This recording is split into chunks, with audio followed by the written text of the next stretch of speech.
there's always a good morning somewhere, right? I mean, it's, you know what the fun part about the gameplay is that you actually like it's so old what we have on the Druid, which is crazy, right? Because we do actually have so much Druid content already, and yet we had to wait such a long time for it, right?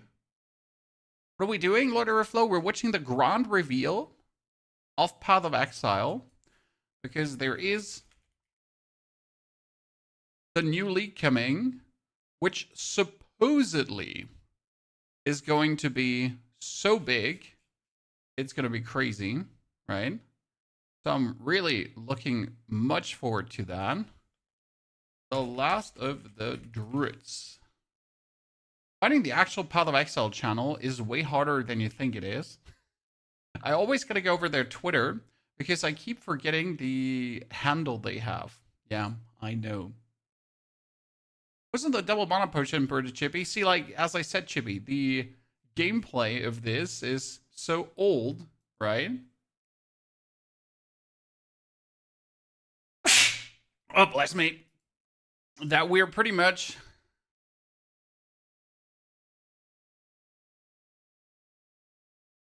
got still the old potion system, right? But that's when the Druid was already ready.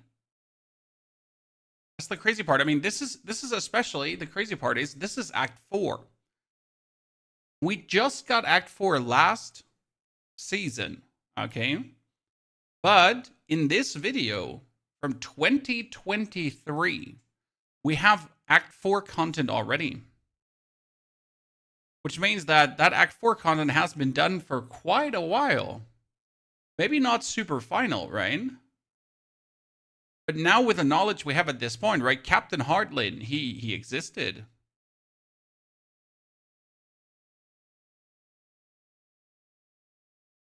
Hi, I'm Jonathan Rogers, one of the game directors on Path of Exile 2. In Path of Exile 2, you can pick from one of 12 the old stuff. Classes. Each character has a combination of primary attributes that they focus on. Today, what I'm interested about is how much you actually have to play the bear forms, right? Because we're going to have like spells. You can cast spells.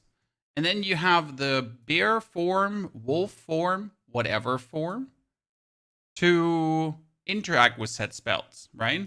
So you're pretty much like casting lightning, or you're doing this here eruption, right? The volcanic eruption with the volcano bolts. And then you turn into the bear and you can like kind of make it bonus erupt, right? So you make the big one and then you could go into the bear form to kind of like interact with this. By the way, we have the icon for the wolf form down here as well. So we definitely have bear and wolf as far as it seems. Mercenary was great. Honestly, Mercenary was 20 out of 20. I really enjoyed it, and I'm looking forward to play way more Mercenary, right? It's going to be massive.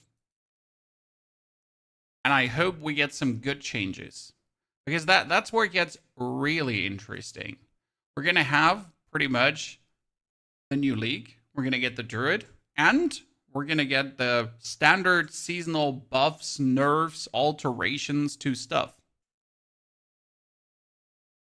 Someone this morning accidentally leaked the third form. Do we have it already? Let's see if the leak is how public that is.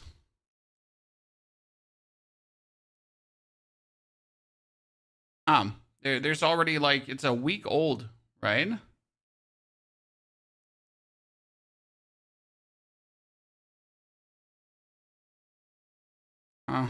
Interesting. I just googled like here a lot, right? It seems like there's rumors that the third form might be a flying form. Are vertical only on YouTube? No, we have the horizontal and the vertical up, both.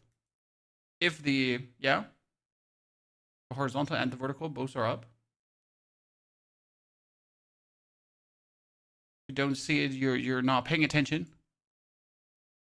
Would this launch be bigger than last, Tress? I mean, we're getting the new class, so that's already bigger, right? I mean, the last season we got a new league with not even new ascendancies, right? So we get a new league with buffs and nerfs, right? Obviously, and that kind of stuff, new uniques, new mechanics, and those things. We get Act 4, obviously.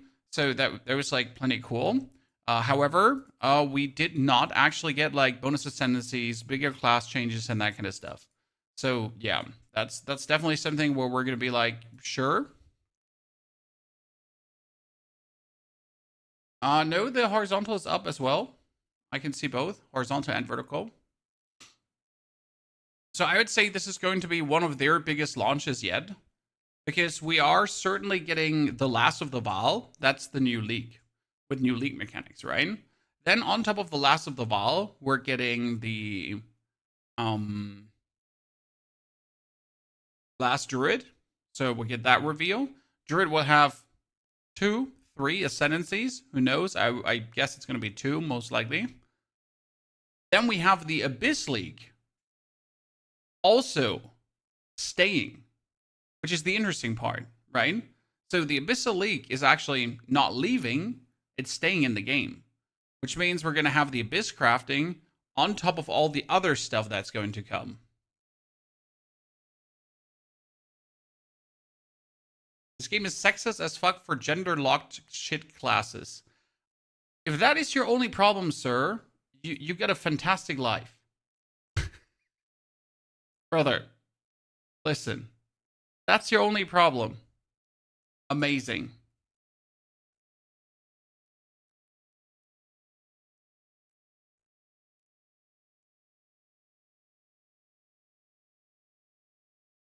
So yeah, we get the Druid, we get the maybe new ascendancies for the other classes. We're gonna have buff nerf, right? We get the new lineage supports, and potentially on top of the new lineage supports, we might actually get other new lineage supports as well, because that's the big question. They started giving us those, and now we're getting the Druid, so we alone might actually get lineage stuff for the Druid. By the way, the transformation of the Druid seems to be down to attacks, right? So you're not turning into bear form permanently. You're pretty much doing it for the attacks, and then you turn back. It's definitely rage gameplay because he has 30 rage at any given point, top left corner. Actually here, so top left corner you can see 30 rage, right? That's interesting.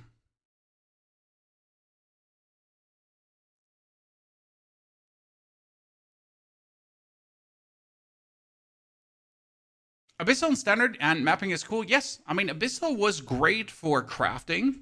Abyssal was straight up amazing for making like the best weapons and things like available. Sorry, Chad. Pony God here. What's it called again? No YouTube Premium. We're back in action again. So yeah, we had that kind of stuff. Oh, they had still the levels back in the day. So wait, let's look at the gems that we can see, because these are gems that we will most likely see as well. Let's hope Druid is a man instead of a they. Druid is a man. That's a fact already. Druid is 100% going to be a man. I mean, the model was back in the days a man. The key art is a man as well so far. So everything related to Druid is actually like kind of man. I would be surprised if we actually go in the female direction, but we'll see. Weekend alongside the launch, right? What it turns out to be. Dime Vision, this is almost 3 years old. Yes, Dime Vision, this is 2 years old gameplay. However, this 2 years old gameplay does have Act 4.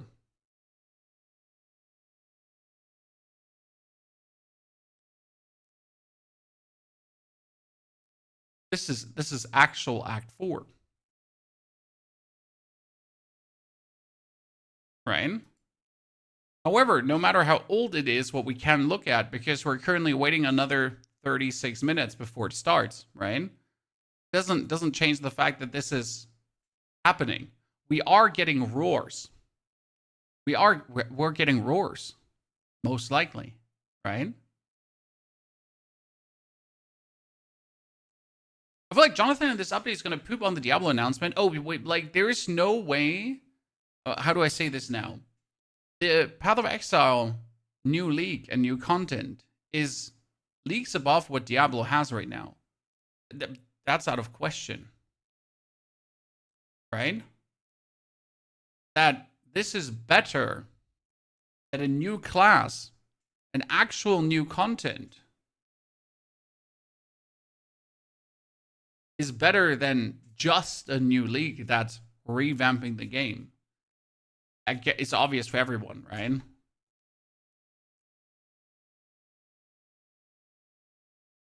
Not much to discuss about that. Leaner, thank you for the prime sub. Appreciate it. Good to see their partner.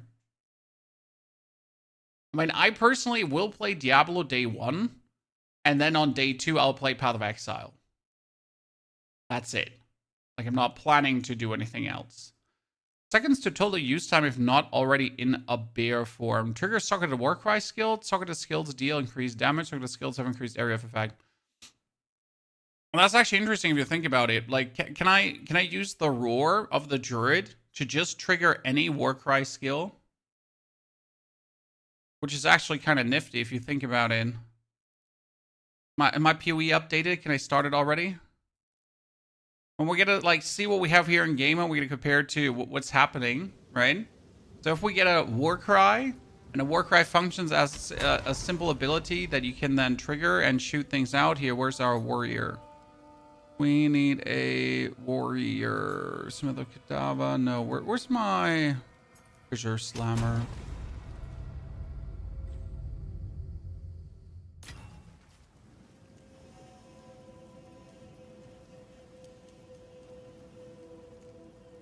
Let's see what we got. I always gotta like look at all the Warcries that we kind of have. Could you trigger the existing the new Warcry? Or is this fancy pantsy Warcry the KM's bibbidi bob that we got? Forget the name. Goodness Christ, I haven't started Path of Exile in a while. Did POE 2 get an update? No, the update, we're going to get the reveal today, Leonard. So there's a big reveal coming with a new league. The new league is called the Vaal. Time of the Vaal. And with a Druid. With the last of the Druid. Right? So we get 2 banger things actually coming. So not only an actual new league, also a new class with new ascendancies, with new passives. Right? So it's promising to shape up plenty interesting, to be honest. Where are my skill gems? Let's go into the stash. Gems. Let's get a skill gem out here. So what do we got? We got Infernal Cry. We got Infernal Cry. We got Fortifying Cry. We got Seismic Cry. And we got Ancestral Cry. See, this is my question, Chad. Can the Ancestral Cry also be triggered by the ferocious roar of the Druid?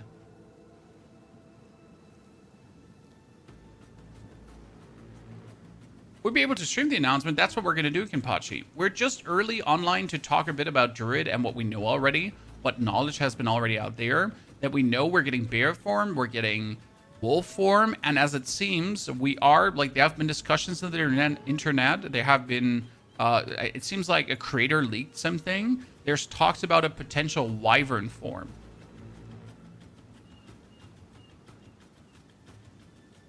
Which sounds kind of cool because it's going away from the standard, right? Druid is always bear, wolf, and then, I don't know, moonkin, right? The glory generation for ancestral. Probably need the glory generation to then trigger the ferocious roar, right? Ferocious roar will cost spirit because of the auto exertion cost reservation. Yeah, could be a way to handle that, sicko. I mean, stroking, the video is 2 years old, so anything that we know from this is most likely outdated at this point, right? However, we can still glean some information and get excited for what's to come, right? Do we see other skill gems? No, we get the Ferocious Roar, right? They're doing the Seismic Cry. See, like, how different the Seismic Cry is. Performs a Warcry taunting, knocking back enemies. Increase Warcry speed, increase knockback distance, hit stuns enemies as though dealing more damage, hits ignore enemy monsters, exerts the next one melee summon attack you perform. So it's not even, like, similar to the Warcry that we had, like, right? Infernal Cry and the Seismic Cry here, kind of like different.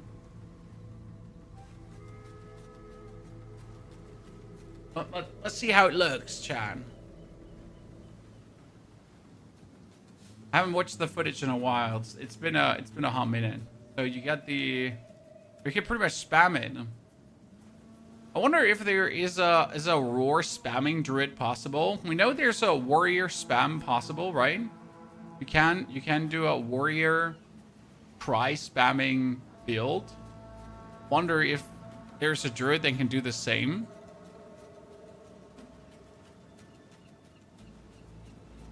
Does the league start today? The league starts on the 12th. Today is the grand announcement, and as we know, GGG, they will give us almost everything and then bird feed a few more drops of interesting stuff. What I am hoping for is that we today get the big patch notes, because I would like to see what did they nerf, what did they buff, what is with the existing stuff. Obviously, I want to know everything about Druids and the new endgame mechanics that come with Time of the Vaal. However, I also want to know what's happening with our existing skills, right? What's happening with our mercenary? Because I am obviously a mercenary main when it comes down to that. I'm really interested in it. I love the merc. And I would love to know what's happening. Right?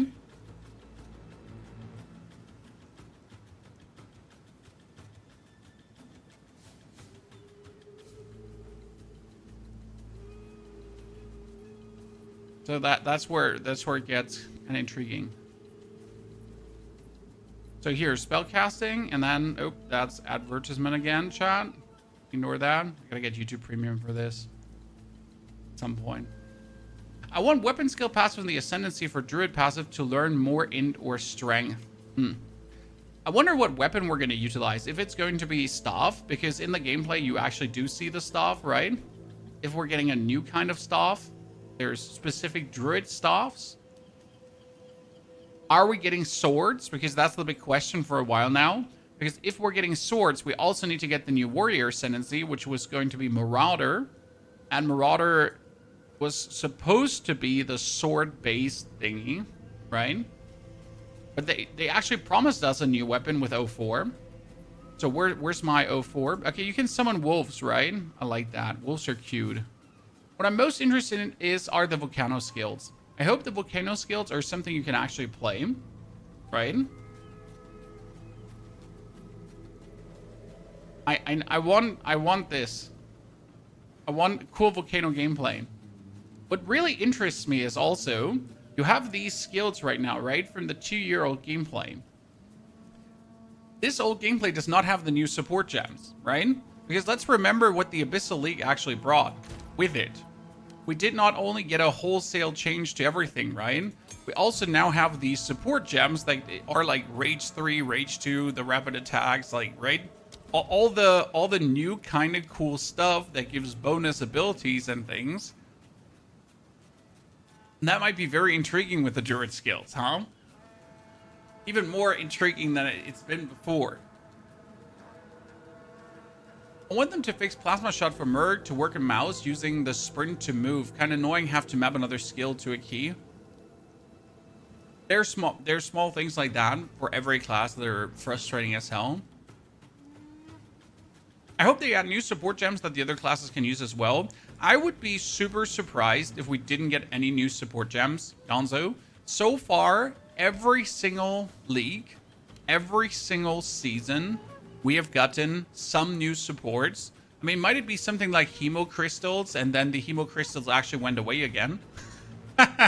Right? Think about it. We had Hemo Crystals, but Hemo Crystals left. But it might be that a lot of this stuff was actually going to come back down the line, right? I mean, here still, no, we actually still have Hemo Crystals. Thank you. Thank God. Jesus Christ. But we might get more stuff like this, right? Because Blood, for example, still has way too few supports. If you go for bleed, or if you also go for fire-related stuff is generally not where it could be. Kind of, yeah. There's every skill could like need some more things that make it even more interesting. Surely. Sword's not going to come with Duelist. I'm not sure if it was meant to be Duelist or for Marauder. I mean, Sword is kind of everywhere in the skill tree, right? We get Sword here, we get Sword stuff there. It could also come with Warrior. You're right, Duelist is supposedly here, right, as an armor evasion class. So this should be Duelist. But we were promised a new weapon.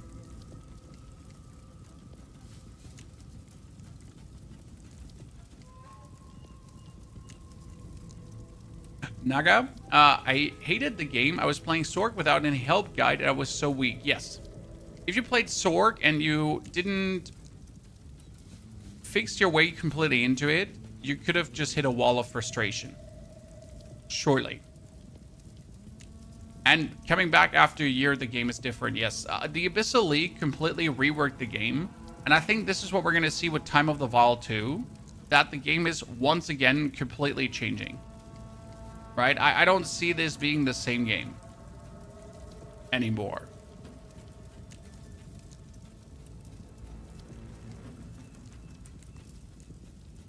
What I really hope for is a meaningful endgame activity that is not just doing maps, right? Because currently it's just maps.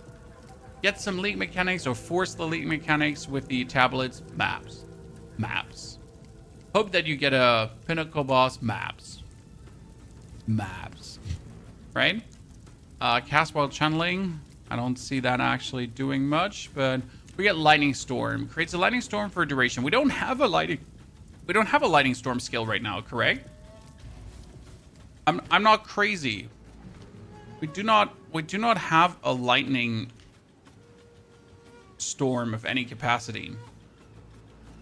Right? In the current elemental stuff, with like Orb of Storms, right? We get Fireballs, we get Frostbolt, we get Temporal Chains, Snap, Lightning Orb. Yeah, there's nothing lightning storm wise. What do we know about the endgame changes? Well, we have the teaser, in case you missed it. Here, teaser. I desire more than what this mortal flesh could provide me. And so now, my darling, I am yours.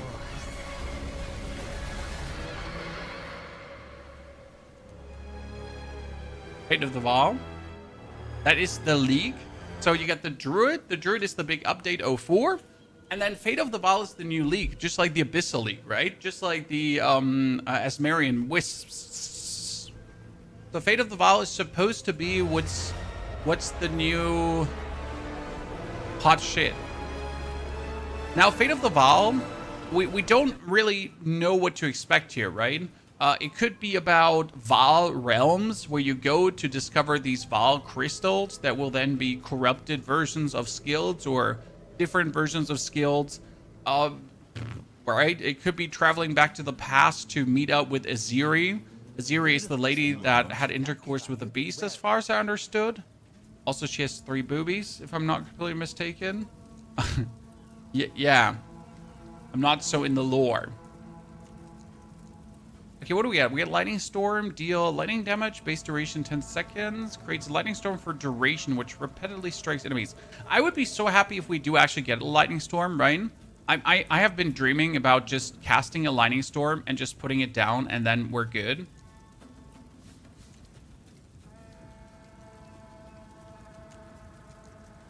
And then just be able to... so what he like what's happening here is it's actually kind of cute. So they still have a cast while channeling gem, right?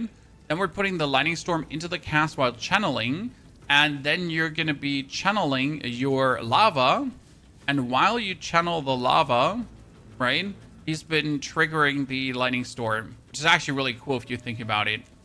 See, that's the playstyle I'm looking for. Over a 4 boobies. Sorry, yeah, Aziri has 4 boobies. It seems. So that's a playstyle I'm personally more looking forward to than the animal-related playstyle, right? So what I'm really curious about is how much we're going to be forced to actually play animal form, right? How much is that going to be part of the loop? Do we have to be the bear? Do we have to be the wyvern, allegedly? Or do we have to be the wolf? Or can we just be completely a caster as well? How long does the announcement typically take? An hour, Katie. They were actually pretty efficient about this. Hour to hour and a half max. They're kind of like breaking through the points like there's no tomorrow. And then we're obviously going to do the wrap-up TLDR video again, plus the next couple of days. Bears are nice, though. I do fully agree that bears are nice, but it's such a cookie-cutter gameplay to a degree to just play the bear. I've been waiting for elemental spells like crazy. I mean, if we look for the current skills, it's so sad what we have. Like fire related skills that's like sometimes when you get not cool stuff, right? I was trying to look at elemental for something meaningful fire related, and there was not a single skill where you felt like you could play this as an endgame build, right? You could play some fireball with an ice wall later on, but you couldn't really. The firestorm, for example, not an actual build. Flame blast, not an actual, like all this stuff, not actual builds, right? So where's my fire that allows me to go fire? No YouTube Premium, Kiss. No, I watch ads. I do hope that people watch ads on my channel, so I guess I watch ads as well. What can I say? Sometimes you get to experience the experience.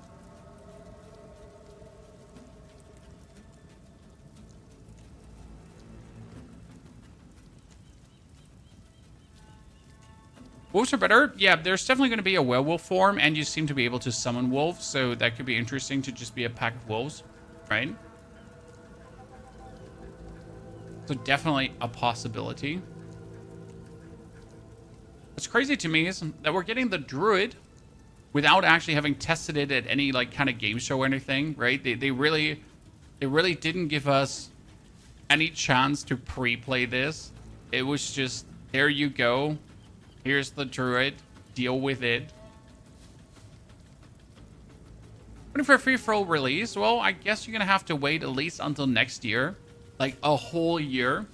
I don't expect this to, like, maybe next year in winter, it could be a 1.0 release.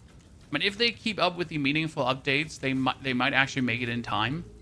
That would be a 2-year early access cycle, kind of like what they promised, or they said. I mean, they were like, we can do it in a year, but they couldn't, obviously. I really need a bleed druid. Lots of totems, sacrifice offerings, curses, and blood magic and poison. I think it's going to be elemental, and it's going to be some kind of beast form druid, right? So we're going to have 2 ascendancies, and one ascendancy is definitely going to be like some kind of shaman ascendancy that might or might not help with totems as well. But that's, yeah, definitely. I see that coming. Dr. Business, thank you for the Prime Gaming subscription. Dr. Business, welcome back, partner. Thank you for the 87 months. Also, topic not buying early access. If you buy early access, you get coins.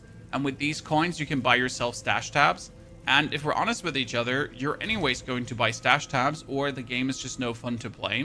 When you need at least the currency one, you need the maps one. You preferably want to have the gems one. Then the abyssal one. Actually, I would like to have an abyssal one.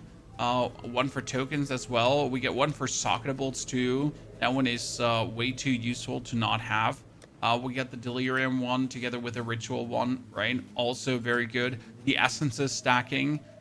I mean, these are the minimal ones you kind of want for the game to feel good. So, I mean, like, yeah. You could wait for the release, and then you spend money anyways. So that's that. Right?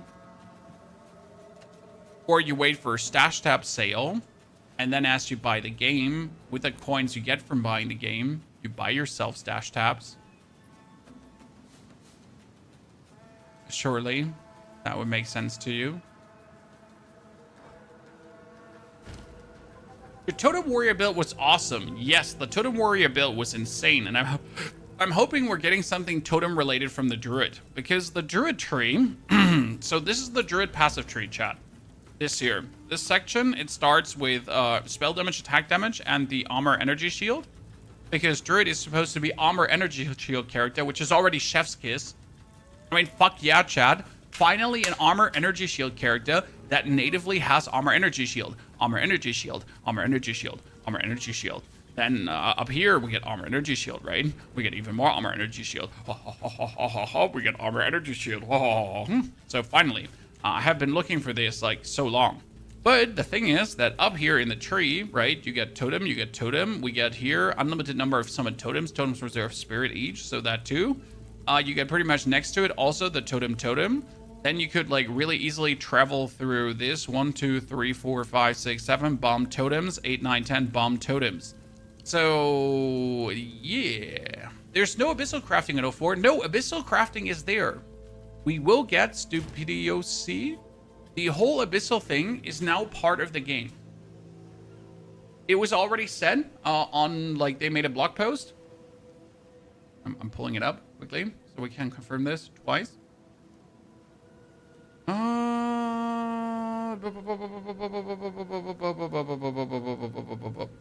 Here. What happens to your character? So, what will happen to Abyssal? And it was with the last Druid content update launching next Friday. You might be wondering what happens to current Rise of the Abyssal. Fight with the Abyss not over yet. As the mechanics will be added to the Path of Exile's core in the last Druid's content. Boom. And that's crazy. The Abyssal is a lot of fun. The Abyssal is probably the best mechanic they made so far. And the crafting is going to be huge. I mean, we're going to be able to make the best weapons, the best crossbows, the best everything once again. Right? I mean, this weapon was also made with, like, the parts of the Abyssal crafting, parts of the Essence stuff. And some of my crossbows, they're only there because of that, right? So I've made, like, killer weapons.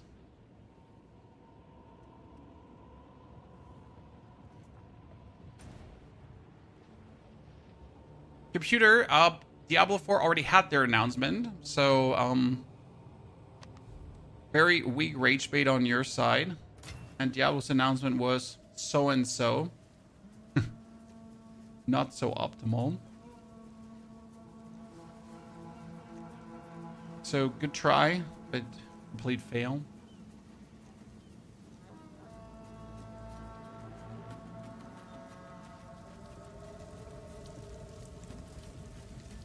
No 84 release the Paladin. No, there's no Paladin coming. There will never be a Paladin again in Diablo 4. You gotta probably wait for Diablo 5 for Paladin. Courage takes People really need to get their head out of their buttholes.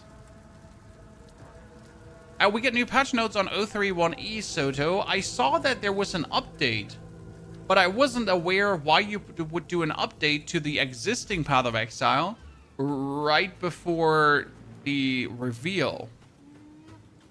Did it even have patch notes, Soto? Because I didn't see anything. There was drops. There was that.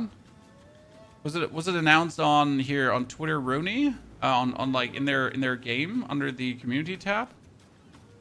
Not really, right?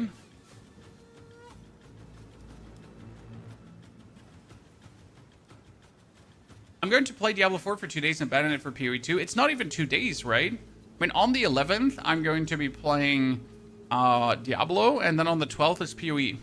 I am way too excited for the Druid, right? I'm way too much looking forward to learn a new class. Because it's not about, like, it doesn't really matter the new endgame to me, right? I don't care about the big changes they're doing with the season. I just want to play a new class in this game. I want to learn all the new skill gems, right? I want to see what's happening, what you can do, which kind of builds can we pull out. I mean, we're definitely going to be leveling more than one Druid. There will be multiple Druids leveled.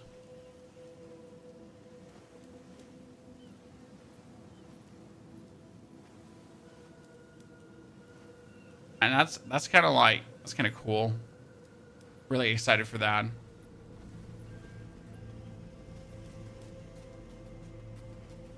We're not starting on Friday night. Yeah, I gotta start on the Friday night as soon as possible, right? I have to be there right away.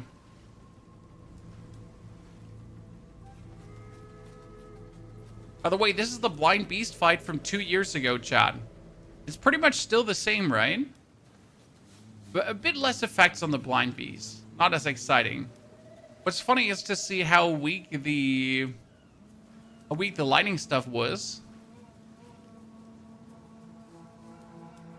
The Druid seems to have like an easy time staggering enemies.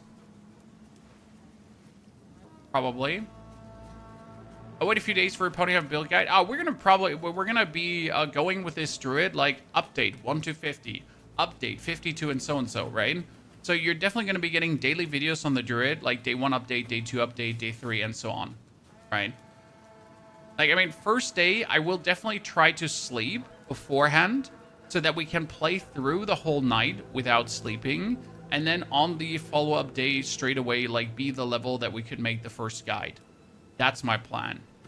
It might be a very tankish class. I mean, it's a tankish class by nature, sir, because it's energy shield plus armor. Armor, energy shield, armor, energy shield, armor, energy shield. Then you go up here, armor, energy shield, right?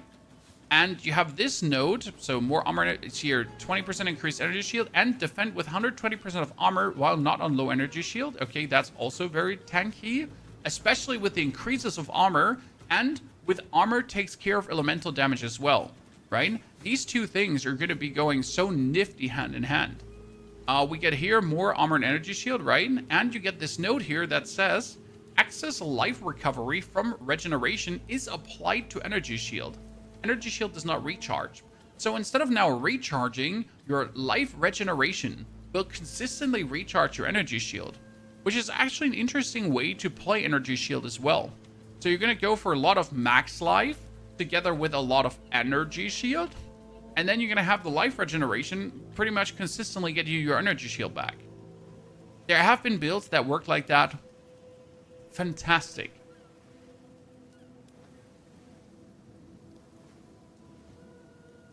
There's some kind of life regen here. Like you have life here, right? Life regen nodes right next to it. I wonder what the other nodes do. Less crit damage bonus when a full life, more crit damage bonus when a low life. That seems bad. We get just attack damage here. That's a lot of attack. What the holy Christ? Chat, this is just attack damage. Attack damage. I never looked at it too much. We have minion stuff up here, which is interesting, right? That too.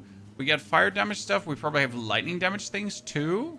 There's flails up here. We get some aura shenanigans. Presence area. I'm kind of interested to see what we can do with Ancestral Bond.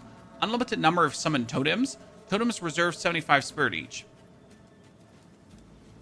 So instead of going now for the plus 1 to totems that you can get here, right?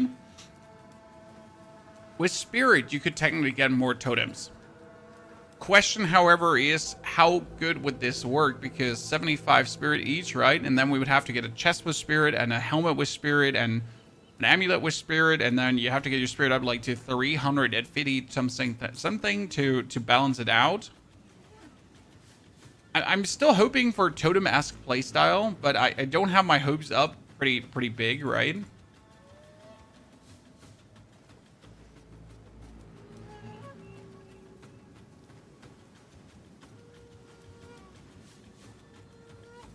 It really only showed like a limited amount of skills.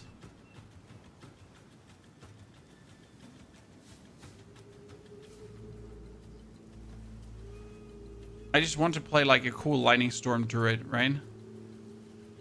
There's a whirlwind happening too, chat. Did you see that? So there was there was the Lightning Storm. But while the Lightning Storm was happening, see, there's a whirlwind happening too that kind of like stun locked the guy. Wonder what that's going to be. Oh, they even had the Prisoner 2 years ago? What the hell? That's crazy.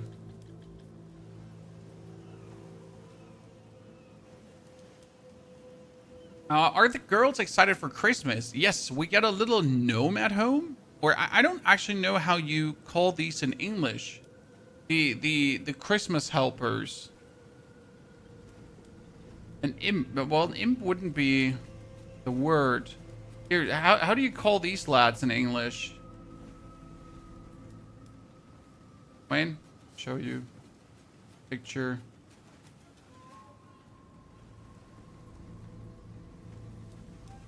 Here, how do you call these shitters in English?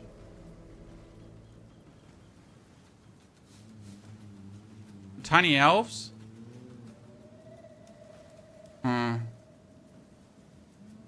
Up on a shelf. Yeah, we're talking about like in Germany you get this like you build this tiny house in your like Wayne.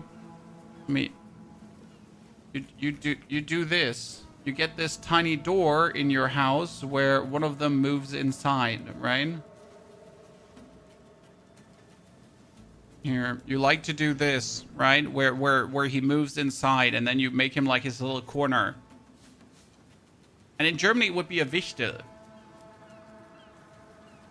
And then he just changed things, and he writes like letters and that kind of stuff, right? And the children, they love it. Like my one daughter, who usually does not like to wake up in the morning, like she flies out of bed just to see if something changed, right? Something has happened. He does bad things. No, he does not bad things. He does good things. I mean, he's asking them to draw him pictures and so on, and he's handing out candy and that kind of stuff.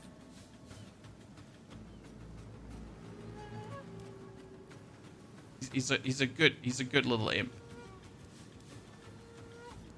They're imps. They're wearing green. Yeah, well, they're not elves. They're Wichte. They're different in Germany. Like it's a different word.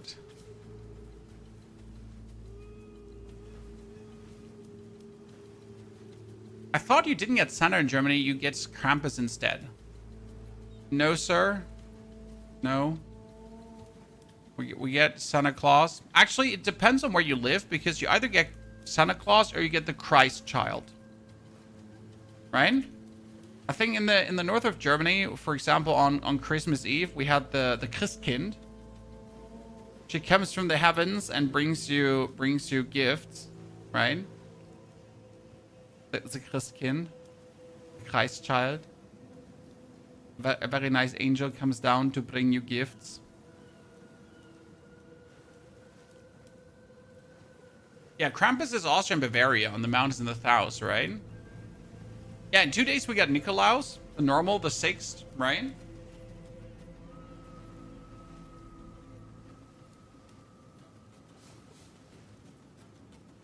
And then we get normal Santa. But we do Santa on the 24th. Like, I don't know how it is for you in your country, but we usually do the gifts and everything on the 24th, right? In the evening. And we don't go to bed and wake up in the morning to open our gifts. So that's like how we do that. Okay, let's close this one out. Open up the Twitch stream. There we go. Oh, Twitch stream is on, chat. So we can see what's happening. 2 hours. There's some background music. Well, I already have.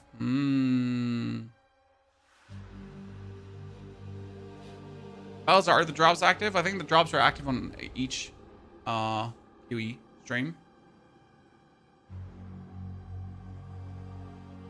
Or some stuff with Krampus. Yeah, but that's still the south of Germany, not the north of Germany.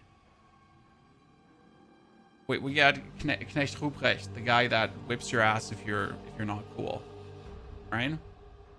I know. 24th is my birthday. Everyone else better not be getting gifts. Slightly higher. Jesus, what did your parents do? No child be born on the 24th. That's not a gift. That's pain, right?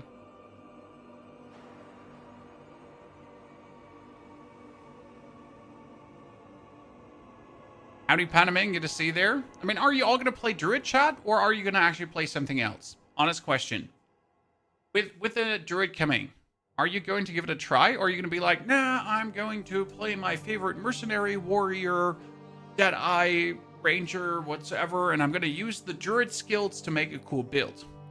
Because obviously, you don't technically have to play the Druid, right? You could play as a Druid, but you could be a Deadeye. You could be an Amazon. You could be a Ritualist, right? You could be a, Titan, whatsoever. Yeah, who's playing Meta Lightning Destroyer Deadeye? Exactly. That's the question. I think I'm going to Merc this go around. Yeah, I mean, I'll probably play a Druid with a crossbow. But my first playthrough is going to be an intended playthrough. What is an intended playthrough, chat? An intended playthrough is I'm going to play the class with the class abilities as you should, right? A Druid as a Druid, with a Druid, on the Druid, in the Druid skill tree. After we have done that, we're going to do another character with all the cool Druid stuff. right? But the first one is definitely going to be Druid as a Druid. Because I also do believe most people are going to play that way.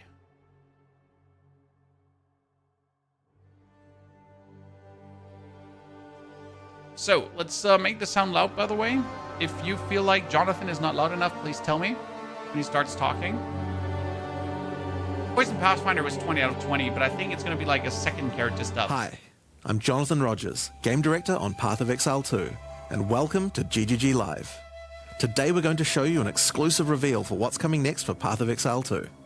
Twitch drops are enabled on today's livestream, so you'll be able to claim your Verdant Wilds dodge roll effect by following the instructions below.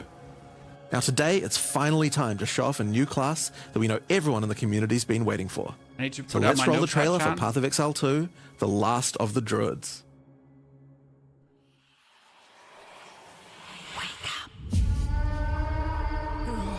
Oh, Naked Druid. Okay, it's a man class, ladies and gentlemen. Not a female class. Well, well. What have we got here then? You lost, fella? Hey, we're talking to you. I asked you a question.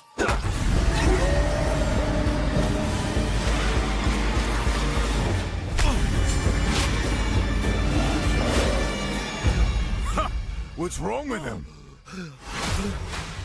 He's lost his bloody mind.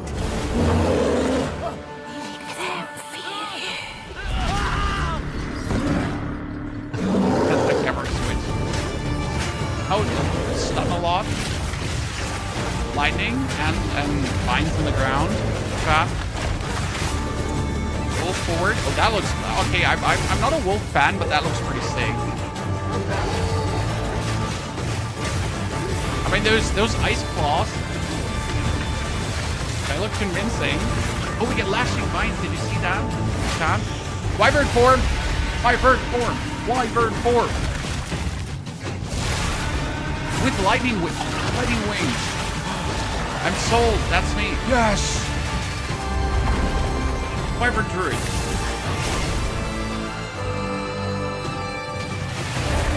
I'm in. I'm in. Fissure Druid could work.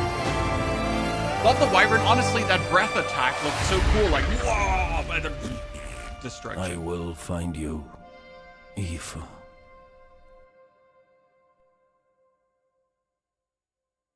Now, as you can see, the Druid is a shape-shifting elemental spellcaster. After his fellow Druids were destroyed by the King in the Mists, the Druid lost his humanity in the forests of Ogham, where he wandered for years as a beast. Now, finally reawakened, he's determined to find his lost wife and regain his humanity. Huh. The Druid has been one of the hardest classes for us to design. As well as having human spells, he has 3 animal forms, and we wanted to make sure that there were interesting combos between all of them. The Druid is our first hybrid strength and intelligence class. That means he needs to have the ability to use spells and attacks. As a human, the Druid typically uses magical staves to harness the powers of the earth and the natural world. Look at that whirlwind. One of the chat. first skills you will learn is the ability to create small volcanoes from the earth. This skill spits out balls of magma at your enemies, and will continue to do so for some time. While the volcano is active, turn into an animal and wade into melee range. Many of the skills you use as a human last for a significant period of time, giving you a good chance to turn into an animal and rage out.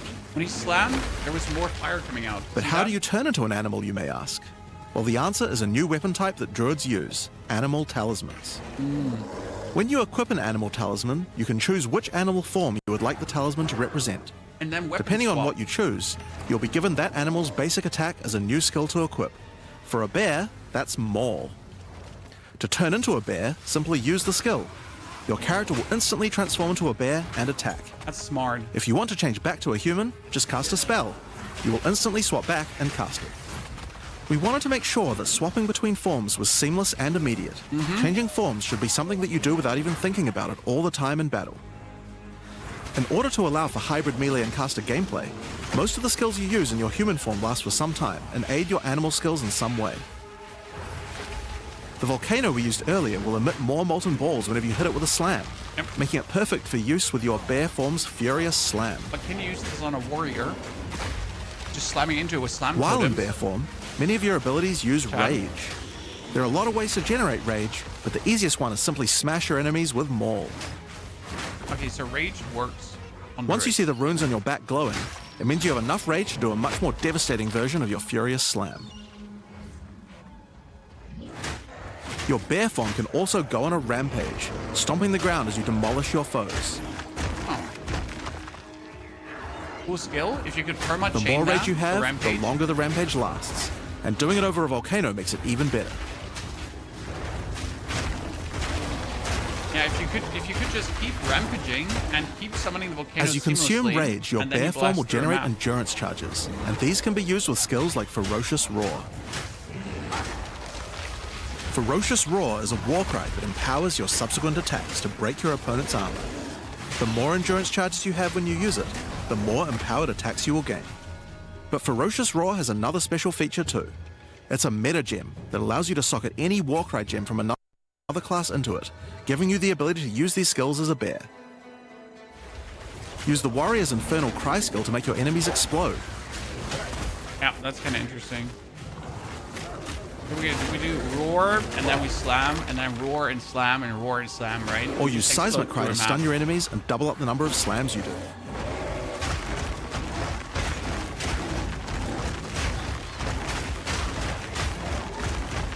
You can even use it with Ancestral Call, a skill that turns you into the fire god Cow. Ever wondered what the Karui god of war would look like if he was a bear? Well, wait no longer. Finally, build up enough rage and you can use one of the bear's ultimate abilities, Walking Calamity. This skill summons a storm of fire around you for some time, while generating even more rage to power your other abilities. A true bear-pocalypse.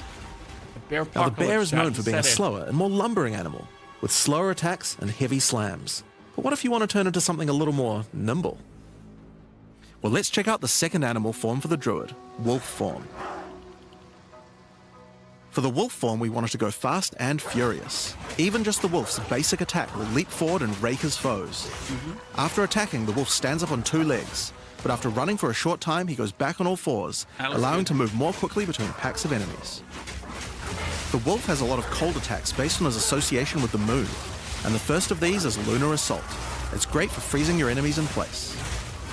After they're frozen, use your basic rake attack to knock shards of ice off your enemies, which land on the ground nearby and explode. If you want to get into battle quickly, you can use your pounce attack. This skill leaps at a target and applies a mark to them. Killing the marked enemy will summon a wolf minion to your side, allowing them to fight with you. Mark and kill as many enemies as you can to build up a sizable pack. While an enemy is marked, your wolves will prioritize that target and do more damage the more wolves you have. So make sure you keep your already pack for playing strong. Deadeye, a Deadeye Wolf Druid. Now, one problem you might run into is your wolf That. pack dying in boss Automata. fights. You often don't have any enemies that you can mark and kill in order to regenerate your pack. To deal with this problem, you can use Cross Slash. Cross Slash jumps backwards and does a vicious double slash. Any marks on your target explode and triggers their abilities. This allows you to pounce to mark an enemy and then summon a wolf even without killing it. Cross Slash also has another feature though. Remember those ice fragments from before? Well, Cross Slash will propel any ice shards on the ground towards its central target. I gotta say, First, Fear freeze your looks enemies better with Lunar Assault. so far. Then rake them to create as many ice fragments as you can. Then follow up with Cross Slash to generate a field of icy explosions to obliterate your enemies. If they're still alive after that, your pack of wolves can finish them off.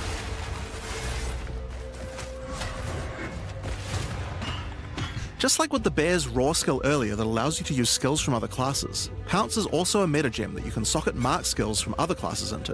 Okay. So for example, you might want to try adding Freezing Mark from the Monk to Pounce. Oh, you After can pouncing at an pounce enemy, and put the Cross mark Slash on. to explode the mark That's and so gain good. extra cold damage for a time.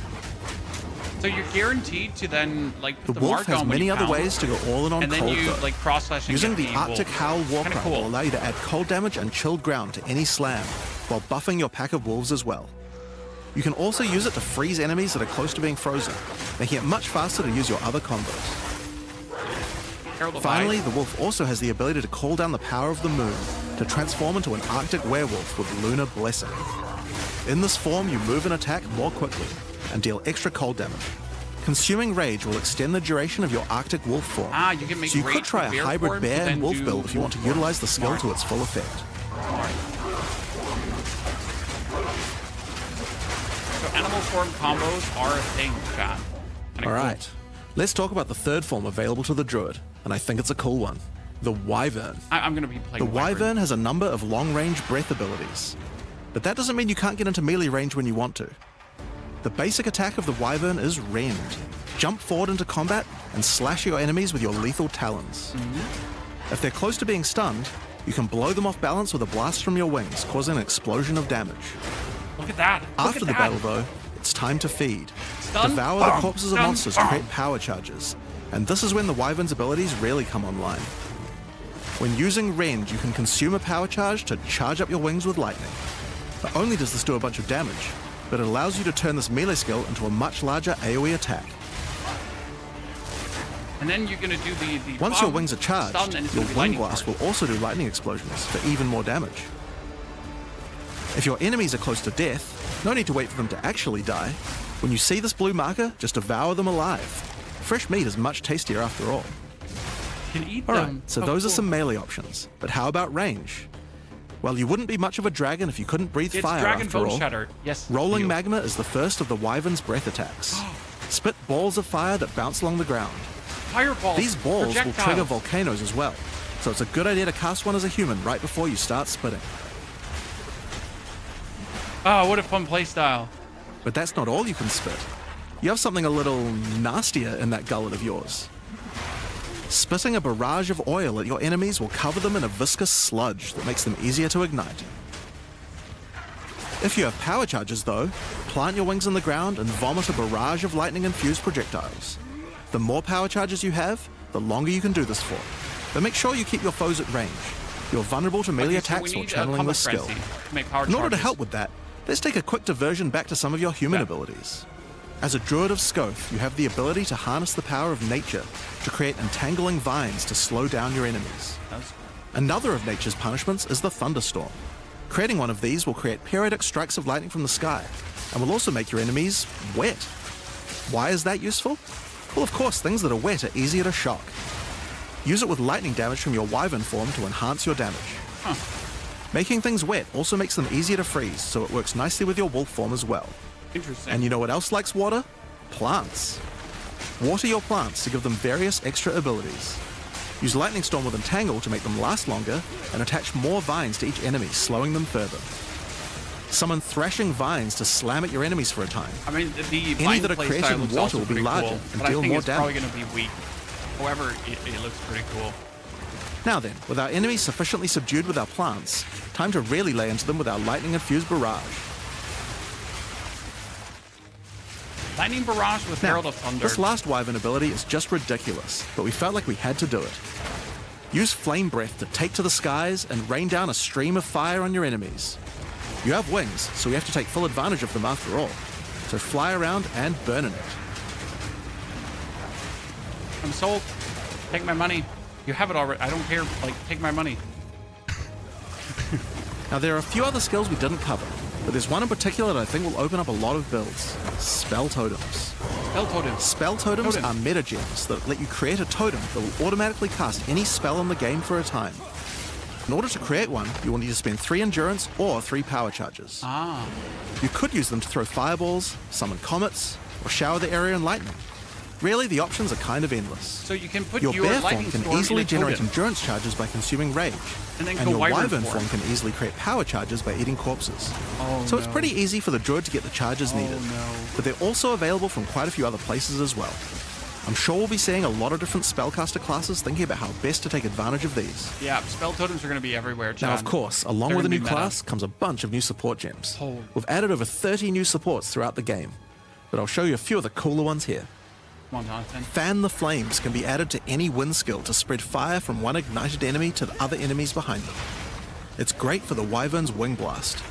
We can also use it on many other classes with wind skills, like the Twisters on the Huntress, or the Monk's Staggering Palm Projectiles. Accelerated growth causes extra explosive plants to erupt from the ground whenever you grow plants with rain. And Advancing Storm changes storm skills like your Thunderstorm or Tornado to move across the battlefield. It's great for watering plants en masse, Oh, or Advanced to Storm turn has to come tornadoes with into a you. real disaster by sucking up multiple ground effects as they travel along. And the sorceress might like to use it with Firestorm as well. Echoing Cry causes your Warcry skills to echo. They will repeat a couple more times with a delay after you use them, giving you more empowered attacks. Use it for the Druid's animal form Warcries, or on the Warrior for a nice power boost. Yeah. I mean, Warcry Warrior was anyway. Grounding Shocks causes monsters you shock to turn into living Tesla coils, arcing lightning to nearby enemies. You could use it with your empowered wings for an extra damage boost, but it's also great with any other shocking skill. Try it out with Lightning Spear. It obviously needed more AoE clear. There's a whole pile more, but we'll leave those for you to discover. Damn. Damn. Now with a new class comes new Ascendancy classes. The Druid will have 2 options for now, with a third being released later. The first class is the Shaman. The Shaman channels nature's elemental fury and can harness rage as a spellcaster, unifying his animalistic and magical tendencies. By allocating Druidic Champion, Every 2 you gain rage grants spell more damage spell the damage. angrier you are. And with Furious Wellspring, you generate rage continuously and can spend it to empower your spells. With the knowledge of the Asmerian Magi, the Shaman can harness untapped power from runes and idols. After allocating Wisdom of the Magi, you will notice that all runes and idols have extra mods only available to the Shaman. These new mods unlock countless new possibilities for enhancing your build. You can also allocate Bringer of the Apocalypse, allowing you to become a walking natural disaster. After dealing enough elemental damage, storms of all elements rain around you, destroying all who would face nature's fury. There are other abilities for the Shaman, but I'll just show a few from each class for now. The other Druid Ascendancy is the Oracle. The Oracle perfected the power of foresight and utilizes this in combat to gain massive advantage. When taking Fateful Vision, you will see visions of your future self using specific skills. If you decide to follow this path by using the skill yourself, it will do significantly more damage. Okay, that's weird, but And with Converging Paths, at a critical moment in battle when a monster is vulnerable to freeze, stun, or electrocution, the Oracle can use Moment of Vulnerability to see a vision of the enemy's future, and then merge it with the current timeline, allowing him to deal damage to both. okay. And one of my favorites, when you first become an Oracle, you'll notice over 130 new extra passives appear in the Druid section of the tree. What? By allocating the Unseen Path, you use your power of foresight to learn from alternate futures and gain skills that would otherwise be unavailable to you. For example, self-sacrificing allows you to be able to summon more minions by reducing the spirit costs, with the trade-off of making your reservation skills cost more spirit. Or Corruption Endures, which allows oracles to have a small chance to avoid death. Both the Druid Ascendancies offer interesting and unique ways to gain modifiers that no other classes can get, so we're expecting a huge variety of build possibilities from these. I'm going to do Shaman. Now there are unique talismans for the Druid to use as well. We won't spoil all of them, but this one was particularly cool. Fury of the King turns your bear form into a fire demon, converting most of your damage to fire. As a demon, you can also use Molten Crash, a jumping slam attack that leaves fissures around you. This unique also continuously grants glory, allowing you to use your ultimate abilities more easily. Why not? Now, of course, the Druid isn't the only thing we're adding to 040. We still have a bunch more to show. With every new release, we create a new league with new mechanics, new pinnacle bosses, and with a new story to tell. And this time is no exception. So let's roll the trailer for the Fate of the Vaal. Okay, Fate of the Vaal chat. Get ready. The palace of Queen Atziri. It is a ruin, but in the dark, machines still churn.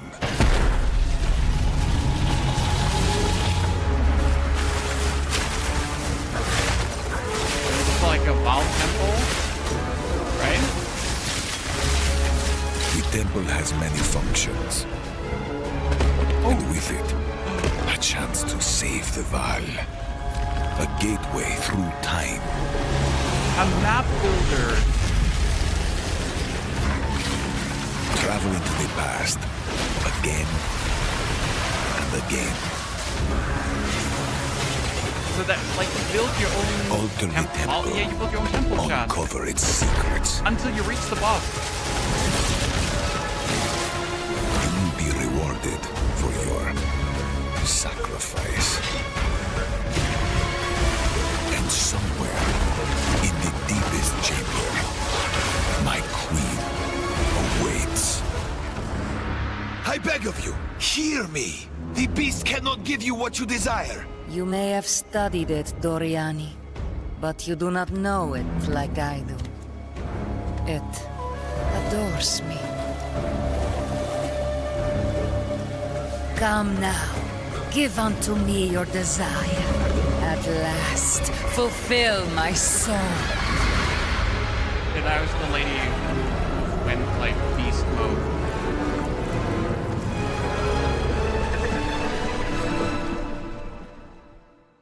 Hi, I'm Mark Roberts, Hi, Game Mark. Director on Path of Exile. In the Fate of the Vaal League, you will find remnants of the ancient Vaal civilization scattered throughout Rayclast. They seem to attract nearby creatures and affect them strangely. After killing them, the remnant appears to gain some amount of power, but not enough to fully activate it. It seems you will need to find 5 more of these arcane devices, and sacrifice the monsters you find there to fully activate one. Okay. But things don't always go to plan. These devices are old, and sometimes infected by corruption. Twisted versions of ancient Vaal may emerge, and sometimes even stronger foes. Cool. On fully running off. activating one of the devices, you finally discover its true purpose. A portal opens and takes you deep underground to a lost temple, once the home of Atziri, Queen of the Vaal. What treasures could still be inside? I think you're gonna want to find out. In front of the entrance is a console of some kind, and on activating it, you can see a map of the temple. Atziri's personal chambers are on the far side, but how could anyone get there? There are disconnected rooms, and the layout doesn't seem to make sense. And that's when you realize the purpose of the ancient devices scattered through Rayclast. The temple is powered by sacrifice, and this energy can be used to modify the very structure of the temple itself.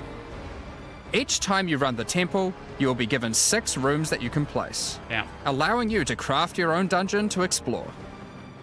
Place paths to link up the dungeon, and place rooms beside them full of precious loot. Yeah. After you are happy with your choices, And then you have to open the remember where temple everything is. and discover the results of your efforts. Each room contains different challenges along with its rewards. On Every entering a cooking, room, the doors will slam shut behind you, and you will need to face the encounter within. But choose wisely. It's important where you place the rooms to get maximum returns. For example, when placing a commander, you could just place it anywhere along an existing path, but a much better strategy is to place it next to a garrison of troops for him to command. Okay. Because it levels up. With better leadership, the garrison will level up, making the monsters harder, but also more rewarding. Different so rooms cool. have different requirements for leveling up. For example, if you want to fully level up a smithy, you will need to supply it with golems from an adjacent golem works, and hook up a generator to the power network to supply it with power. After doing so, the golems will be powered up, making them much more dangerous. You don't need to memorize what interacts with what. When selecting a room, you will be shown the locations that will make other rooms level up, and exactly what effect it will have on the temple. Yeah. After running the temple, a few of the rooms will destabilize and be removed. It will be up to you to rebuild the temple, adding 6 more rooms each time you come back, making the temple larger and larger and larger. Until you make it to the queen. So, that's the basic functionality of the temple. That's cool. But there is a lot more. So it's a mini game in the game. Once Doriani Chat. finds out about your travels to Lera Vaal, he will attempt to persuade you to take on a new mission. The temple entrance contains a prototype of the time portal device. It will be able to take you back in time, but only to one specific point. Right before Atziri triggered the cataclysm that destroyed the Vaal. He requests that you go back and attempt to stop Atziri to prevent the Vaal from ever being destroyed. That's like a fantastic endgame activity, chat. Unquestionable. Atziri is on the far side of the temple, so you will need to expand the temple significantly to get to her. And even worse, her chambers can only be unlocked by a room that isn't currently accessible to you. In order to deal with that, you are going to need to visit the architect of the temple. To get to him, you will need to place path rooms. But while doing so, you will probably want to exploit some of the Vaal technology only available in the past. Once you can travel into the past, a whole new set of rooms are available to you, and they have some pretty insane rewards. At level 1, the corruption chamber can be used to corrupt a single item. Okay. But placing it next to a thaumaturge to run the place, and a sacrificial chamber to provide soul energy, you'll be able to level it up. And it's worth it. Because once you get the room to level 3, there are some very nice rewards to be had. In a level 3 corruption chamber, you will find this mysterious device. It has a slot to place an item, and it only accepts items that are already corrupted. What will happen to them? Corrupt another time. Well, normally once an item is corrupted, you can't modify it any further. But this device allows you to corrupt your item a second time, adding another enchantment. This has the capability to craft some very powerful items indeed. But be warned, the Vaal are all about taking risks in the pursuit of power. There is a 50% chance that the item will be destroyed.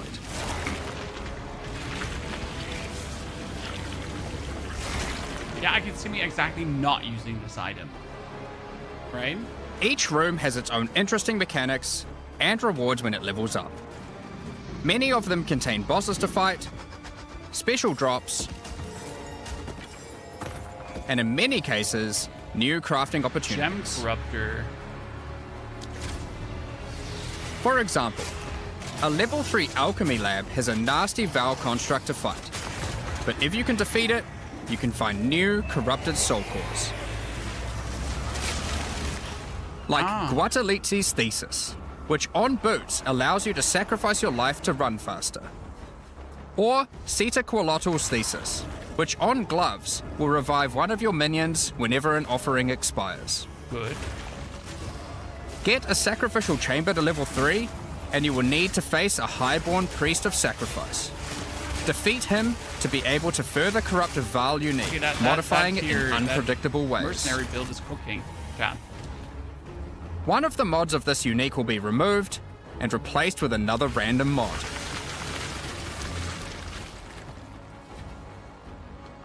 For example, this Soul Mantle. It gives you an additional totem, but lowers your totem's life and curses you when they die. By using the machine, this could result in a terrible item if you remove the good mod, but also some amazing items if you replace the downside. Yeah. Now, one extra thing to mention about these Vaal crafting machines. You don't have to take the items you want to craft into the temple. If you don't have the item you want to craft with you at the time, then clicking this button will allow you to create a currency item instead, allowing you to do the craft later or trade it if you want. I'm gonna Now, there are trade all these sorts and of make so interesting much rooms money. you can find That's in the crazy. temple. You can trade But them. the last one I want to show you today is the Flesh Surgeon. That's so good. A Dude, you're gonna- Vaal I'm Flesh just gonna make Surgeon can be currency, leveled up right? by Because I don't wanna placing him corrupt next to things. a high-level synth flesh lab. The Sin Flesh Lab. Okay, chat. But be careful. The Flesh Surgeon has some rather unpleasant experiments in his personal lab. Afterwards, you might notice the surgery table just sitting there. The Vaal are great at crafting items. Why not do some crafting on yourself? After laying down, you'll be asked which limb you'd like to replace. Left arm, perhaps your right leg. Each limb can get a different set of random bonuses, so choose wisely. After getting up from the table, try out your new limb. It seems to work fine, and even perform better than your normal one. Now, there is just one thing with replacing body parts. If you die and are resurrected, your body will return to its natural state. Okay. You might need to return to the Vaal Surgeons if you want another robot arm, and maybe get a better one next time. It's kind of interesting because the longer you stay Some alive, rooms, the more like you the can reap Commander, bonuses. can give you a new type of reward. It's like a hardcore, but not Medallions that can be hardcore. used to manipulate the temple in other ways. Using a Queeperlatal's medallion will allow you to artificially boost a room, even if it doesn't meet the normal requirements to level up. Okay. And a Huatalotli's medallion will stop rooms from destabilizing when you complete a temple, allowing you to guarantee getting a reward a second time. Great if you want to stock up on double corrupts. Now, with all that aside, time to face the Architect, and you will be in for a fight. Once defeated, you will find another console that can be used to modify the temple. But this one is special. It allows you to place new types of rooms with specific rewards. And you want to reach them. There are rooms with specific uniques, special runes, and currency. But also a few other, more niche crafting experiments. Like this one, that can extract the socket balls back out of an item, at the cost of destroying it. But we get the rune back. Now, something really important is every league we release a significant amount of content for the endgame. In order to make sure that the Fate of the Vaal works well for late game players, we've added many mechanics to make sure that you can scale the difficulty and rewards to match. Getting some rooms to level 3 adds extra mods to the entire dungeon, and these stack with each other. So in endgame, when you can get some really big temples, you can generate a challenge that can even match the strongest of characters. We also start to introduce ways to store up energy for the temple, allowing you to save up many runs so you can do them later at your leisure, and not interrupt your mapping too often. Yeah. Now in each league, it's important that we have a new pinnacle boss to test your character's might. This is so cool. In the Fate of the Vaal, you will get to face Adziri while she was at the peak of her power. One of the rewards you will gain by defeating the Architect is the ability to place the Royal Access Chamber. Once connected to your temple, you can visit it to finally reach the Queen of the Vaal herself. This fight takes place at a critical moment in history, right as Adziri communes with the beast's power and takes her true corrupted form. Now, we are not going to show you the whole fight, but we will tempt you with one of the rewards. This is Adziri's rule. This staff gives additional levels to all of your corrupted gems and lets you trade life for extra damage. But in addition to that, while using the staff, mirrors of refraction will constantly appear on the battlefield. Any projectile you fire at these will split into a nova, and they can chain from one to the other. So, that's the Fate of the Vaal League. So a whole But build. we if are you kill also her. bringing the previous league, Rise of the Abyssal, into the core game, along with a few changes. Now, for those of you who haven't seen what happens when a league is over, it's important to understand that you will not be seeing abysses in every area anymore. Rise of the Abyssal is now one of the league mechanics that can show up randomly in endgame. If you want to specialize in running abysses, there is now a tablet that will allow you to add them to any map you run. You can also craft the tablet to add abyss-specific mods to enhance how they function. And you want to. Now that Abyss is core, it also needs its own Atlas tree. Yep. You can gain your first points by completing an Abyss. But there are more available for doing depths and killing certain bosses. And there are a bunch of different options. You might just want more monsters and bosses. But you can also make finishing an Abyss have a chance to overrun a nearby map with the Abyssal. Or make your Waystone modifiers also apply to Abyssal depths. You could specialize in the interaction with other leagues, or specialize in a specific Abyssal faction.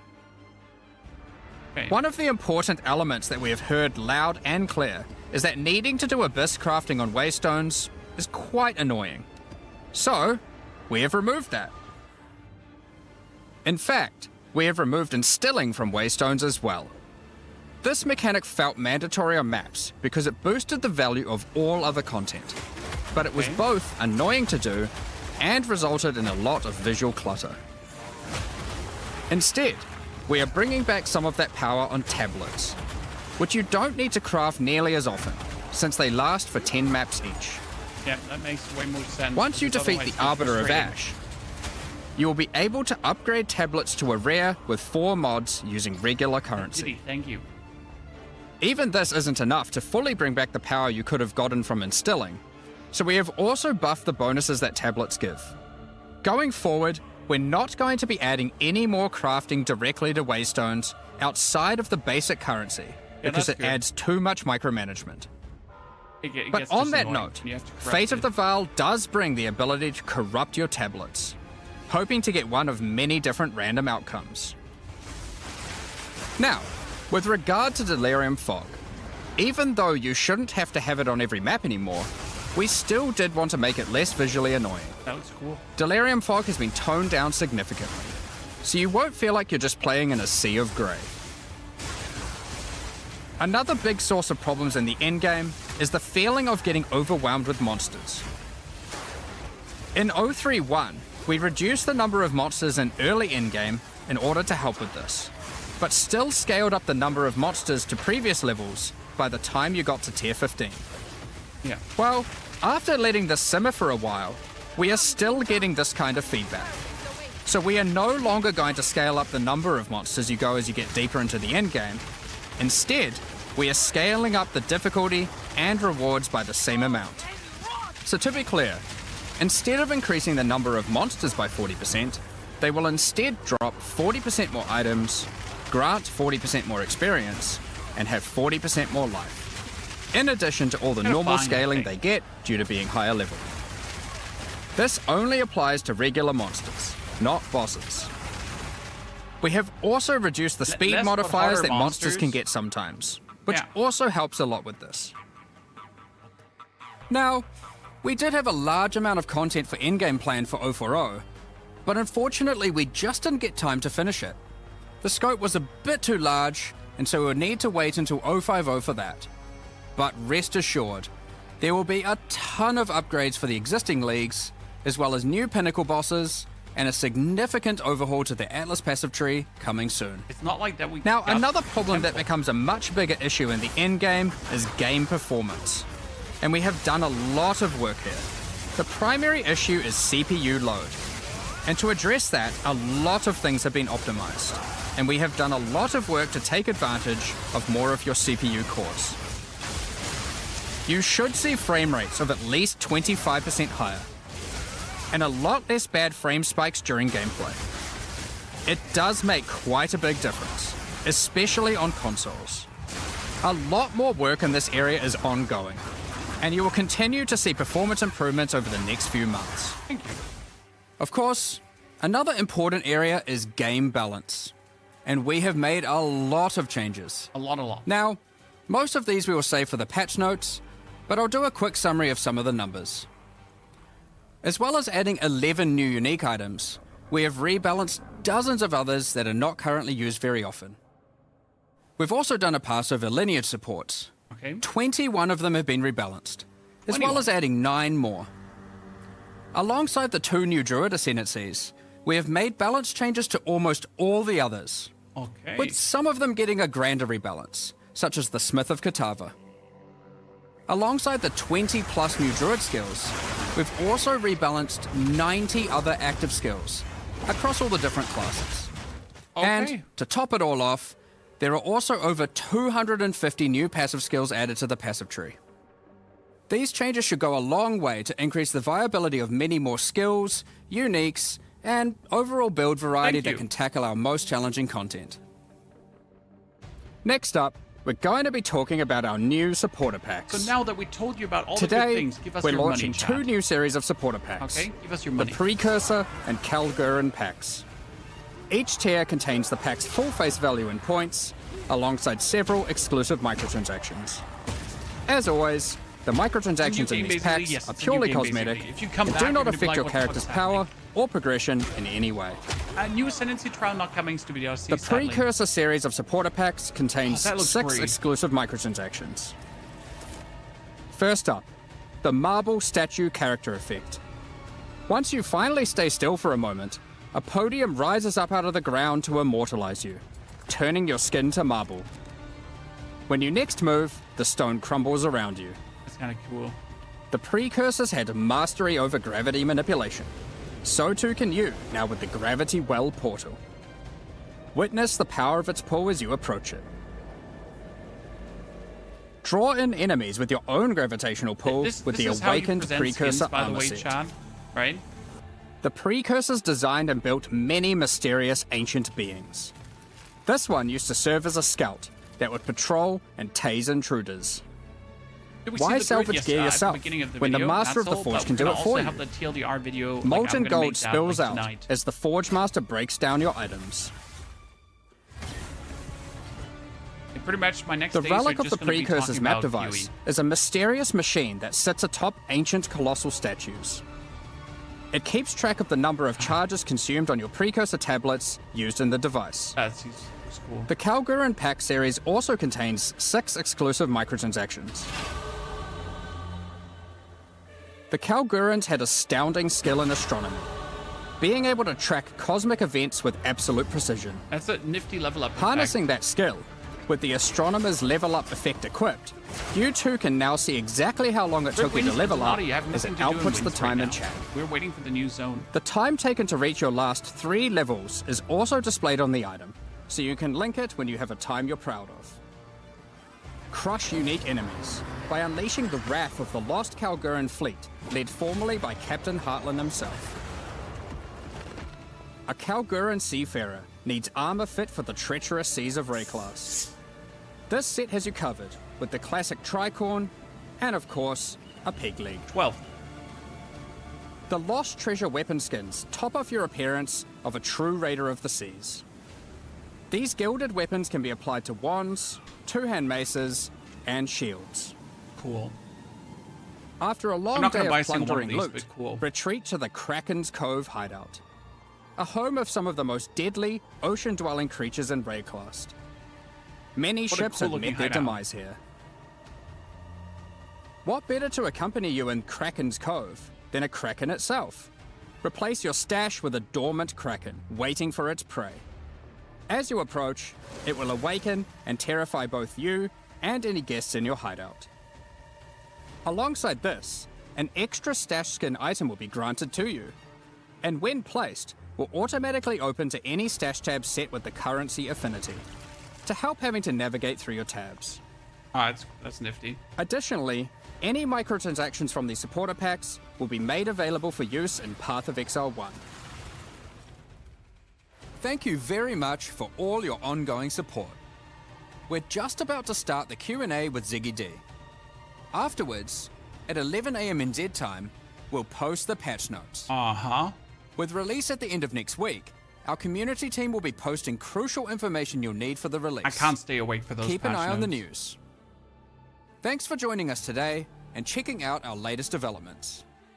We're looking forward to playing alongside our fellow shapeshifting exiles. Because if you know, I'll while sleep and do uncovering the video lost Vaal tomorrow. secrets by It doing makes some more sense dungeon because I'm going to crafting. refresh.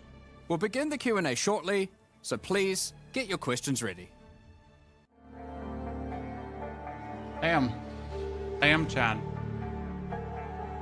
I mean, I know I will play the Druid definitely as a, what's it called again? As a wyvern, right? It's just fantastic.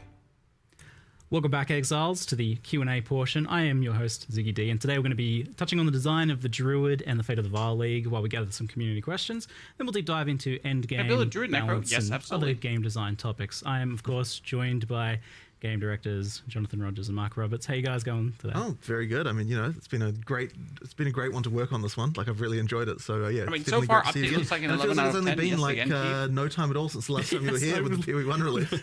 It feels like only several weeks, and that's pretty accurate. yeah. We get to see you twice as often now, so that's fun. Yeah, I'm around every 2 months or so now, roughly. It's great. I love it. Let's keep going. So I do have to open with this, though. Is like Druid looked a little bit weak, I think, in the demonstration video today. Yeah, I think one of the issues that we have is like we're so concentrating on like just demonstrating how the mechanics work that we sort of forget to be like, okay, let's actually make sure the damage numbers that we're doing on this like test character we're filming here are actually like in line with what people actually normally expect. So yeah, there's just a few things there that we probably should have caught and made a little stronger there. But yeah, when you actually play it, it's certainly from the alpha feedback incredibly powerful. Like you know, the like, you know, we were seeing some people say, oh, you know, the wolf looks weak or whatever. Well, I can assure you that on alpha there's a bunch of people saying the wolf is super OP. So you know, it just comes down to the things you go through in order to demonstrate stuff. I think we probably going to be worthwhile. We make some videos showing a bit more of the less demonstratey side and get them posted and stuff this week. Because honestly, you can just play it literally right now, and it's you know. Yeah, I've definitely been playing and recording a bit myself, because I was like, when I first watched it as well, the draft, I was thinking, it's like, I don't really get a feel for what it feels like to actually play it. There's good demonstration here of the mechanics, but yeah, I can understand how from your perspective it'd be pretty easy to be like, oh, we want to communicate how this cool thing works and this cool thing works. There's a fine line there for sure, where if you get too hectic, people are like, I don't even know what's going on. They're just looking at a ruckus. And then, yeah, in this case, I'd say we went on a little too far on the other side of the line, was just a bit too slow. And as a result, yes, it can look a bit weak. But yeah, I think we'll try and get some like raw Druid gameplay out to people to understand. Sure. I think particularly for this class, because of the shapeshifting Druid is going to be it's strong. so hard for us to. Normally, we can look at something and be like, oh, that's just a demonstration. We kind of know what it would look like at endgame. But I think with the Druid, it's just so unusual. It's so different that it's actually hard to judge what it would feel like to even play it. And I'm happy for my hands-on to say that like it's almost immediately like very smooth, the shape shifting of it, the movement of it, especially because like in your demonstrations, you're not really using dodge, roll, sprint, that sort of thing as well, which makes a big difference. I suppose one of the things we didn't really dwell on in the video as well is that we do actually have dodge roll. I mean, they're not actually rolls for the animals, but yeah, all the animals can like hop around and that kind of stuff. And that was honestly one of those things that was like kind of funny, because initially we actually had it so when you dodge roll, you would transform back into a human. And the reason we did that is because it's really hard to make animations for animals that like actually work correctly. Like we actually thought it was impossible, but then when we actually put it on alpha, there was the kind of visceral reaction of I want to still be a bear, like, you know, while I'm hopping around. So we ended up having to like work out like how can we make this possible? How can we make it so that you can actually do the dodge rolling as an animal? And that sort of ended up being pretty good, I would say. And this was like clearly the hardest class to design so far, and it took a bit longer. Like I think we were originally hoping to bring it out in a previous expansion. Yeah, quite a while ago. But the thing is with it is that it's kind of like designing 4 classes in one, because not only do you have the situation where like obviously we want to have synergy between skills and stuff like that, and we can like look at that in a normal class and work out what those might be. But with this class, people want to be able to play just as a bear or just as a wolf, as well as people who want to play like dual with a human and a wolf, or people who just want to be a wolf and a bear, and like all the different combinations. So we had to kind of come up with a way for like each line needs to be self-sufficient and that it's got all the tools that you need, but at the same time you have to not have it so it feels like there's just duplication between them. We're like, oh, like this is just the same thing as what a bear has, but you know, you are a wolf instead. So we kind of have to like, it's like you need all the tools, and yet you also need to have them feel different, and that just made it really, really tricky to get all of the things right with it. And then it didn't also help that, you know, since the last time we were working on the Druid, way back when we showed it off in Gamescom 2023, we had WSD, and that is a whole other complication because, you know, like how can we make that work with the animal forms? It's like a whole thing.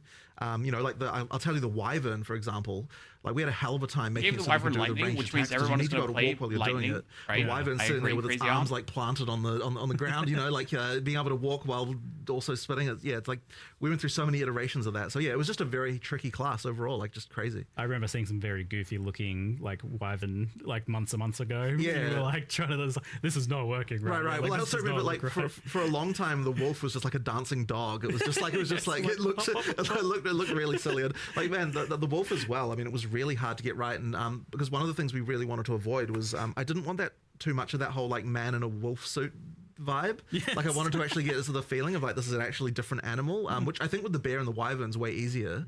With the wolf, it's like it's really hard not to just go back into that. So we had a lot of questions about like what even the locomotion was. How does it walk? Are we going to walk on 2 legs? Are we going to walk on 4? We ended up splitting the difference. You can do both, right? Like you get that when you're attacking, and you can be upright walking on 2 legs. When you're walking, you run on 4, and you actually do get a speed boost while you're on 4 legs. Like as a wolf, just so after like 1 second of walking, you go down on 4 legs, you start moving a bit faster.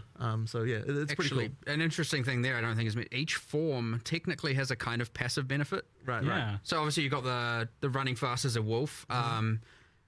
Can't remember exactly what the wyvern ones were, but like for the bear, for example, because you're just a bit bigger, you know, a bit of a tank. You actually do get armor, and armor applies to elemental damage as a thing, and like, you know, there's a kind of, which is like honestly, unless you actually click the bear keyword, is like undescribed everywhere. Well, it was even more than that, because I was just looking at it in game before. The bear has like passive endurance charge generation. Yes, it from does. Rage From expenditure. rage expenditure, it does. I was like, that's so cool. yeah. So we really wanted to make sure that each of the great. It different would be nice forms to tell us have what the things wyvern that, has. can benefit the other forms. So like it was really tricky to think like, what are resources that a bear can generate? What are the resources the wolf can generate? What are the ones the wyvern can generate that the other ones can then use in order to kind of get that cross synergy? So that's kind of like one of the reasons why we had to kind of come up with all that stuff. And that part of the trickiness. And that caught me by surprise as well, because like technically it's mentioned, but I never really fully understood the idea that you can swap between the forms, like human to animal and back. Yeah, I figured that's what's going on here. But but you can like leap in as a wolf and then immediately transform to a bear mid slam. You absolutely can. So the thing with this is that you want to present a fantasy to someone as far as like what the UI is pushing you towards and all that sort of stuff. Like there are going to be a lot of people who are like, I want to be a bear, and they just pick bear stuff and they go all bear, right? But at the same time, we're unconstrained in the sense that you can pick all the other stuff, you can use it at the same time. So one talisman, like effectively when you pick on a talisman from like wolf, bear, or wyvern, what that's giving you is the default attack, right? That's what you're actually picking, and that's all it is, right? And that often will guide you, like what skills you're picking and so on, but you can just use with that same talisman as many different animal skills as you would like. That just means that you've got that sort of free-flowing, like, you know, trying out different stuff, sort of combo gameplay that we like to try and get. So obviously there will just be a lot of people who just pick one thing, right? Like I absolutely expect that. There's a lot of experimentation to do there if you want to do it. Yeah, so you've tried to hit like making it so like people who just want like a simple straightforwards, like I just want to run out as bear and slam the ground, like that's certainly very possible there. But also you with this whole class you had the problem of how do we make like a spellcaster and a melee attacker that's shapeshifter as well. I mean, this class has got a bit of everything. For sure. How did you make all that kind of like work together and solve that build problem of like, how do you actually scale these things together in a way that just one thing isn't way better What's than the everything update else? on the Right. 12? Well, I mean, it's always tricky, and Mark's obviously the one who handles a lot of the balance stuff. But I And can we get see, more even just from a updates until design then. perspective, so I just throw over the fence all my horrible stuff, and then you're like, how the hell am I going to balance this? Effectively, like, so even with the spellcaster side, so one of the things we initially wanted with the spellcasting is a lot of it's like over time type effects that We also have the blog so post, for example, Jan. with the volcano being the really I'm obvious gonna one, post right? Like the you can blog create post this for thing, everyone. and then you can turn into an animal and do other stuff at the same time. So we needed it on the human side, a lot With of things that skill last for a long time. descriptions. But the problem you then run into when you actually go to balance the thing is like, okay, well, if you've just got like 5 damage over time style spells, why not just cast all of them and then you don't have And to ever do support anything gems else, too. right? Like, so it's like that kind of stuff makes it really hard. So then you have to start thinking, okay, we want to make it so that you cast a long-term thing as a human, but then being an animal is going to augment that so that it improves it. So for example, with the tornado, it's got a similar mechanic to the little twisters that the hunters have, where ground effects can empower it with extra elemental stuff. And so then we're like, okay, well, if the animal forms are the ones that can create the ground effects, then that means that you're kind of like, you're going to want to do, you know, like, to mix that with the tornado, you now have to have both the animal forms and the spellcaster stuff if you want to get all of that together.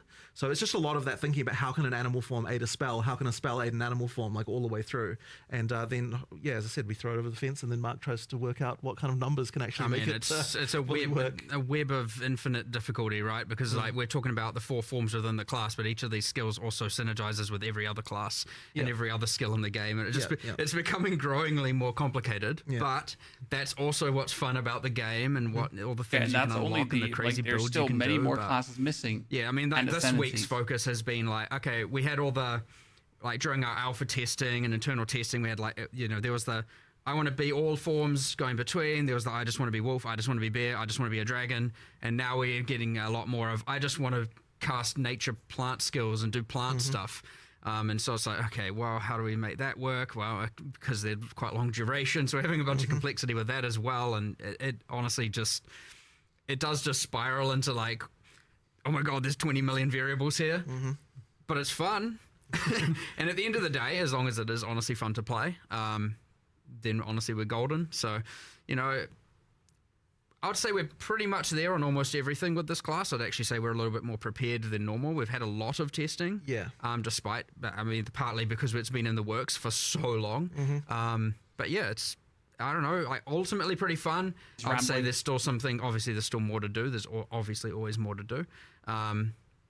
But yeah, there's a lot going on, a lot of enjoyment. I saw yesterday, I was just like walking past someone's computer and, you know, someone was quick mentioning like, reaction. yeah, it's just fun 11 placing out of 6 10. volcanoes and then just slamming on them. I was like, all right, sweet, you do you. Like, that's fine. I was definitely enjoying obliterating bosses in bear form, like with dropping tornadoes, and there's the totem which you can summon in animal form. Yep. And then you're putting fishes down and they're exploding, and you're putting extra things on the ground and they're exploding. And there was definitely some boss deletion going on there. So. Even just walking past the many entangles going out, and then there's that plant support gen. I'm like, all right, it's putting the new.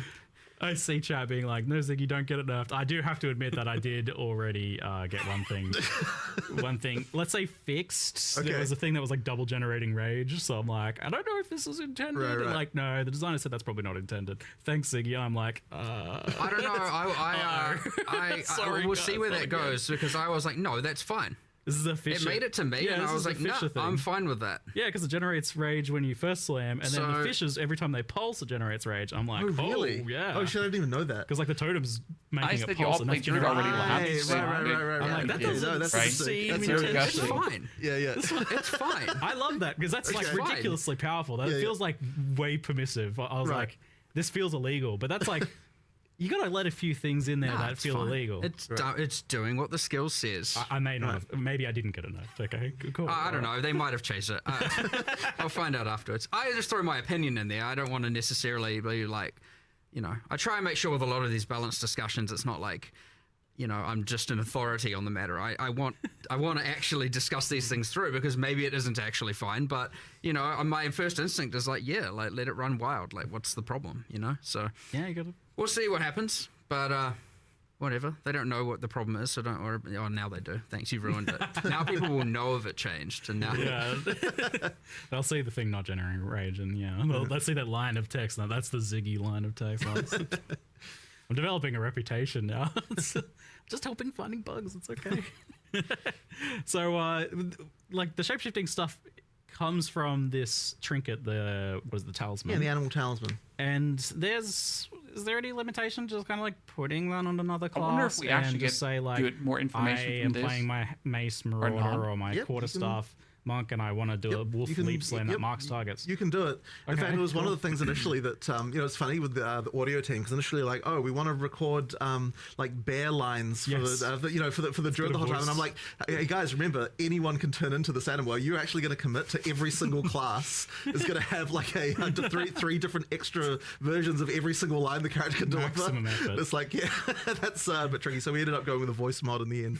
But yeah, that was one of those. It's like Don't their forget kind to of fifth claim your thoughts, I think reward, it by the shifts way, to. Chad. It almost sounds like, to me, that's what it sounds like. They're like, Yeah, they're yeah. thinking it. Wait, or yeah, something yeah. like that. But yeah, it would have been completely impossible to record every single line an additional 3 times like, for every all right, character class. voice actors, everybody come back and we need you to roar like a bear. Exactly, What? exactly.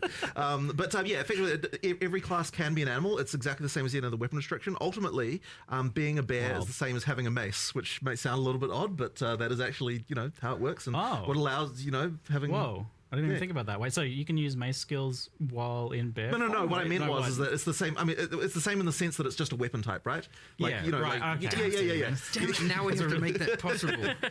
Well, I mean, you know, you can turn into Calm as a bear. That's unique but, item territory for the future.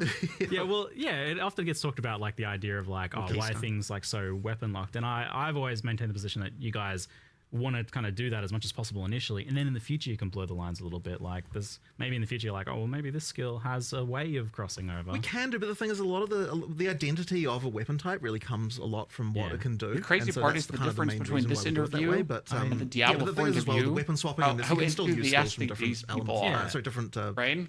weapons and things Well, like that. the thing is, like, it's funny that you mentioned that with the bear, because, like, definitely some of the bears, I noticed parallels between some of its skills and some of the mace stuff, and I could see absolutely combining, like, this bear skill that places fishes with the other stuff on the mace that triggers the fishes. Like, there's, like, very obvious like cross Yeah, synergy build. Well, I there. mean, they're adjacent classes, right? I mean, you've got like strength versus strength int. Like, we want to be able to make sure that some of those key elements do like cross And over. the before Just so interview, that, they seem open up the demoralized. way to have Exactly. This synergy is between like the different they're classes just more easily. gushing. Yeah. But as you get more classes About and new more stuff. skills, you obviously get an overlap of the kind of mechanics and keywords and stuff, iterating, and thus they will always cross synergize. And where there still will be new things a class offers, yes, there's always going to be a bunch of stuff that they use that will then interact with all the other skills. So. Yeah, and now you added plants and plants that grow from rain, and there's a plant keyword that has overgrown as a keyword. Yeah, And I'm yeah. like, It's interesting actually, those ones, because they're on Cracks me up. completely opposite sides of the tree. You've got Dex versus Strength int, and that's been a little bit hard to kind of like get the like where the mechanic should go on one side versus the other.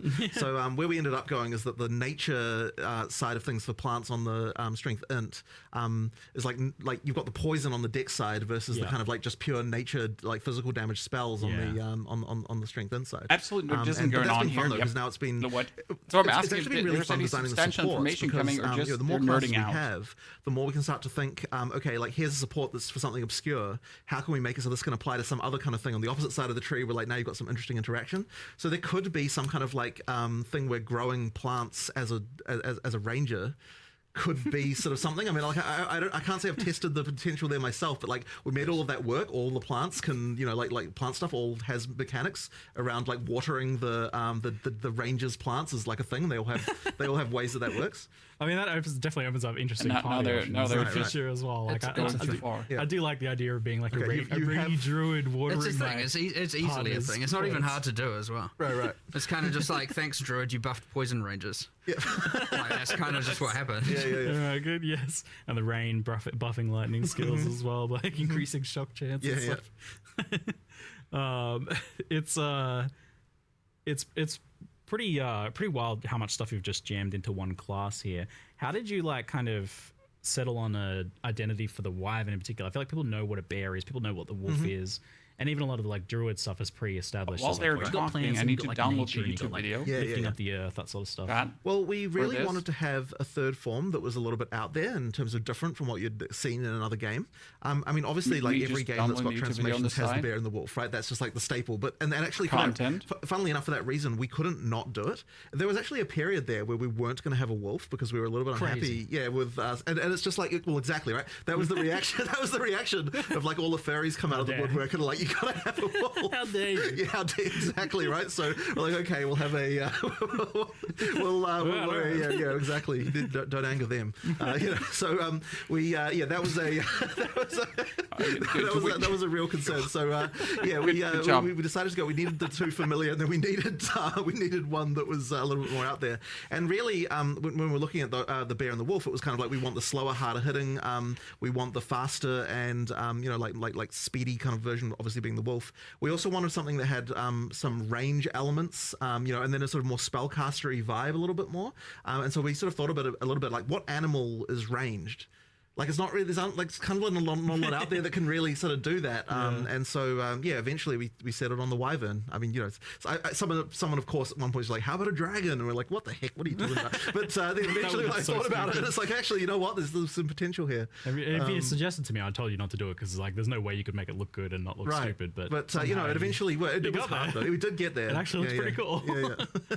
But it's kind of a spell blade almost. Like it's got a bit of range stuff, but it's got a bit of like spell kind of melee things going Yeah, on. I mean, And- as it can't should wait be to fly with for the breath strength. and go like, yeah, and you were asking what the passive buffs were. I was looking at it before. It's like it's got buffs to freeze, shock, and energy regeneration actually as well, like energy recharge, I think.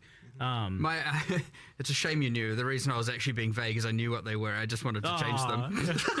Okay, I mean that's fine. Do something. Sorry cool. for my slight disingenuousness. something cool. I kind of feel like they shouldn't. I didn't want them to be offensive benefits. Yeah, they're supposed to be It, defensive. it forces you into right. certain build like a little types. bit, yeah. Whereas, like, if they're utility or defensive, that way they will work across all board. That's Yeah. my general philosophy. So I was like, I feel like I want to have a go at trying to design the energy shield thing. I don't mind. I wanted to have a go at designing stuff that's more utility or defensive only, That's and that way way you don't smarter. feel like, oh, I should have to play lightning or fire because it gets the passive Right, benefits. okay. That way, if you wanted to do Wyvern's a kind of unexpected, weird but it's out there thing, test case. it doesn't feel so bad. But we'll see what I come up with. Do you have an idea, whatever. or are you still figuring it out? Nah, I got no clue. I don't know. You could play on the fact it's got like wings to something defensive for block or something for hard carapace maybe, or I don't know. The fact it has wings, something to do with the so wings, much right? dragon lore to pull from. I don't know. got like a book that my daughter really likes to read that's like full of dragon lore. I'll send you some ideas. All from right, it. sweet, yeah. Dragon, they hoard gold, right? Gold finds. Yeah, that totally. sounds like it. Eight I piles of that gold we're like for 8 Vaal days or before there's something. gold over release, there. and they're Quick, talking about pick it changing up, the passives on the back. wyvern. I'm obviously joking. Please, I'm not doing that. Gold find, no, please don't. Mandatory dragon gold find build. I know that's kind of funny though. It's distinctly POE. Still living us with lightning so arrow, the lightning Druid rod. is You this, can like, definitely do that suicidal. Strength int class, and with the Templar, we had the idea more of like you've got that armor energy shield stuff, but that's still the case here, as that's the strength int base. But I feel like the energy shield stuff is not as iconic to Druid. How have you incorporated that and made it feel like something that makes sense, or like in what ways have you incorporated that to the Druid? I feel like it's not They obvious. announced any new ascendancies, Yeah, look, Druid ascendancies, but we don't know everything yet. The field Patch there, but at notes the are end of the coming day, in they 2 don't hours, really have but they many did options not as far as announce what any we new can do. I ascendancies. mean, like That's it going is to be patch important for it to 05 be probably. that it has that, like armor and energy shield approach. There's a few sort of interesting, what do you call them, spirit reservation gems. I don't know what the So far we had new what the class, name of that is. new That sort ascendancies. of interact with New that stuff class, in a new dual way. So ascendancies. there's like that Probably. bark skin thing that effectively allows you to take advantage of energy shield to generate armor. Like, so when you lose energy shield, you get armor instead, and like it like creates little bits of bark on your skin. As you there's like things You're like that. with under-impressed it. except the But, shaman yeah, a little- ascendancy. it's I a mean, the little shaman bit of, ascendancies a with thematic fire. thing. I think probably Definitely. the weirdest part about that is like, yeah, you're gonna have energy Initial shield as a gameplay, bear. yes, this It's a is bit already strange. the end of like, you know, the getting hit reveal. as a bear and then there's a little energy shield pop. the I mean, Q&A. yeah, it is what it is. After It the has to be Q&A, that one. an hour you don't have to. later, Well, I we suppose, will sure, you can actually just get go the if you patch want, notes but, too. yeah. I feel like because that there's show like such all a the range changes. of identities within that one class as well, that you've got the bear maybe that If you're doesn't really looking align as for much with that. more It's definitely gameplay, armor we stuff get Yeah, going so you on. could link build, you could to build more the, strength when you depending on what announcement animal form you're proper. playing, of course. Yeah, and we'll whereas, make like, a the YouTube video Wyvern about the potentially has announcement more of soon. that kind of magical It does. aspect to it, where And it's then- like that's Have they I mean, announced that's why above the Wyvern itself does 90 get skill set the and benefits change? to energy shield, and the bear does get the And benefits we're to getting armor, and also 200 kind of make it so you are, nodes like, in the passive depending on what tree. animal form you're going, there's a bit of alignment in the defenses there. I mean, really, it's the tree that inspires and motivates this, right? Like, a sorceress could be on the bottom side of the tree and still have the same skill set, and obviously the damage nodes are a bit weird, but it could work. There's nothing saying. I mean, that's part of the beauty of the game as well.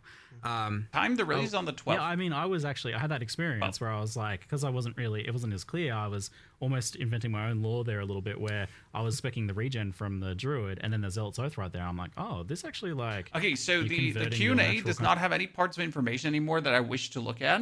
What I'd rather want to do is I want to look at the actual... We get some gems here, so you get the talismans, right, that turn you. They give you bonus damage. Then you get something like... Gain 1 druidic power for every 20 total rage spend. Yep, that's the rage power. We get Lunar or Sold. Converts physical damage to cold damage, more magnitude of chill inflicted, more freeze buildup. We get the Cross Slash that jumps back, right, and flings ice fragments. And we have the Lunar Blessing. Rage to the moon to receive a blessing, getting bonus cold damage. Yeah, attack speed and movement speed for yourself and any wolf minions you have in a wolf pack. For the Predator's Mark. Get the bear that was here, Furious Slam, together with the Walking Calamity, and then the Ferocious Roar. Ferocious Roar can socket war cries. Just fire.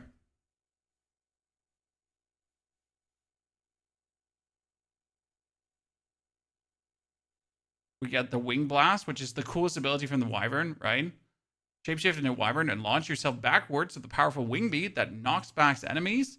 Enemies primed for a heavy stun will be stunned, release a shockwave, and have a chance to ground you a power charge. Ah, this is how you get power charges. Enemies primed for heavy stun will be stunned and release a shockwave and have a chance to ground you a power charge.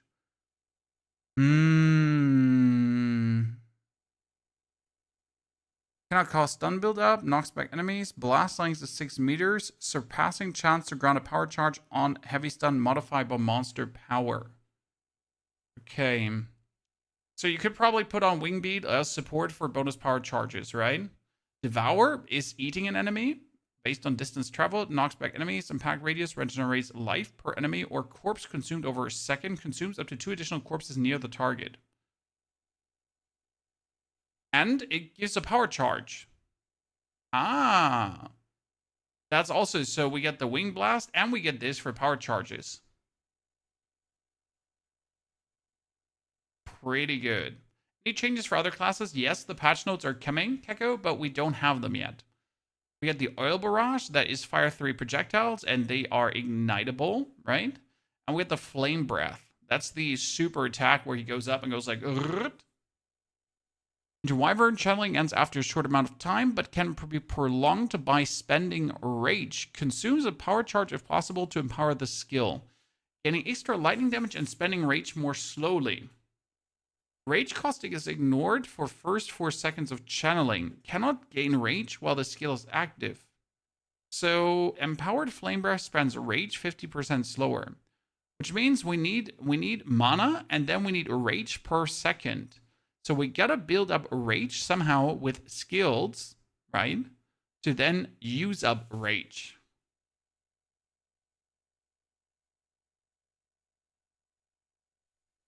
Pretty good. Get the Nature Druid that had Volcano. And Volcano is gonna be great. We get Entangle, which makes fissures. And that's interesting because it says fissures. And we have a lot of fissure supports, guys. So this could make so many entangles, it's actually crazy. I wonder if the fissure supports work.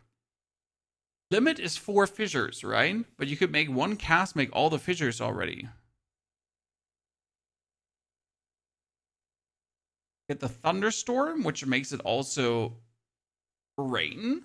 Right? And then you have the Spell Totem. Consumes 3 power or endurance charges to range a totem that uses socketed spells. Socketed skills deal more damage per power charge consumed, more totem life per endurance charge consumed, more totem duration per endurance charge consumed. Skills deal less damage. Skills have less cast speed. We get the Ascension. Sadly, it doesn't show us the Ascension tree as they did in the video, so we're going to go back in the video for this. We get more support gems. Triggers accelerated growth on overgrowing plants.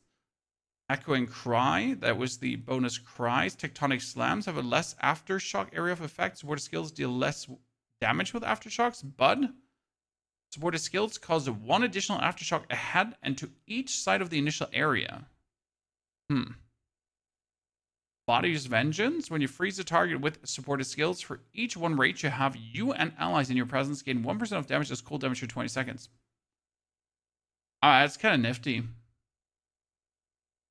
There's a unique that generates 10 rage belt, maybe. There's also a potion that generates rage, right? So there are many multiple ways to generate rage. It should be possible. See, Baku's Rending. Supported skills trigger Fierce Reclamation on landing. It's fire damage in an area around the exploding corpse based on its maximum life. Interesting. Could go for a leap corpse explosion mechanic. Yeah, there's a big character balance coming. That's already there. And then we have the Fate of the Vaal, right? And the Fate of the Vaal gives us this cool temple, Chan, where you can build your own temple, which is actually really nifty. I'm big time looking forward to this. My favorite part right now is that you can get all these corruption orbs, right? And you can just sell them. So I am not looking to twice corrupt stuff, but I am definitely looking to profit off enemies, right? Off people. I'm going to be fine with that. Just fleecing people. Why not? Just get the most out of them instead of like doing it yourself, right? And then we defeat the Royal Architect. Yoxi's Fulmination. Supported skills create cursed ground. Enemies on the cursed ground from supported skills are cursed while within it. Trigger Annihilation when cursed ground from support skills have persisted for 7 seconds. Annihilation. Deal physical damage. Hits a total of 6 times over 2 seconds. Intriguing.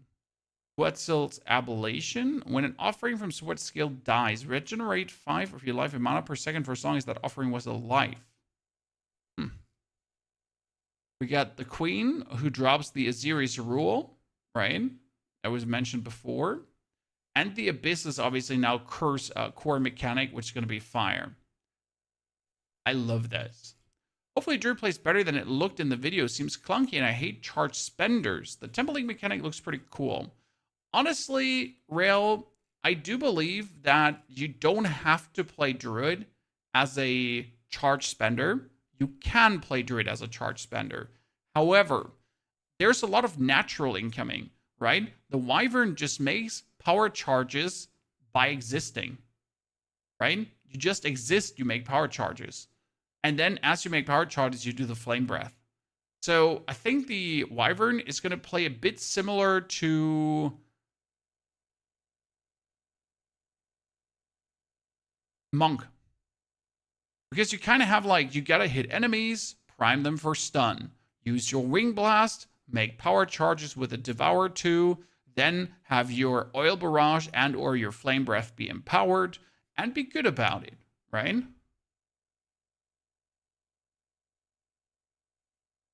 So do you go straight for Druid? I will straight start as a Druid and play him as a Druid. So I won't start with a Druid and use Lightning Arrow because that is not the intended thing to use. I will play a Druid as a Druid and enjoy Druid like that. Wyvern needs to eat to gain charges? No. The Wing Blast can also give you power charges. The Devour can give you power, will give you power charges. You can then spend set power charges. However, you could probably also play Combat Frenzy to make power charges, right? There will be ways.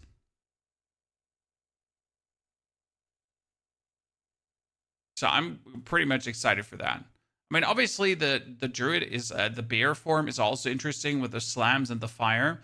I do believe this is going to be like a more warrior style gameplay that has the benefit of added like shamanistic powers to it.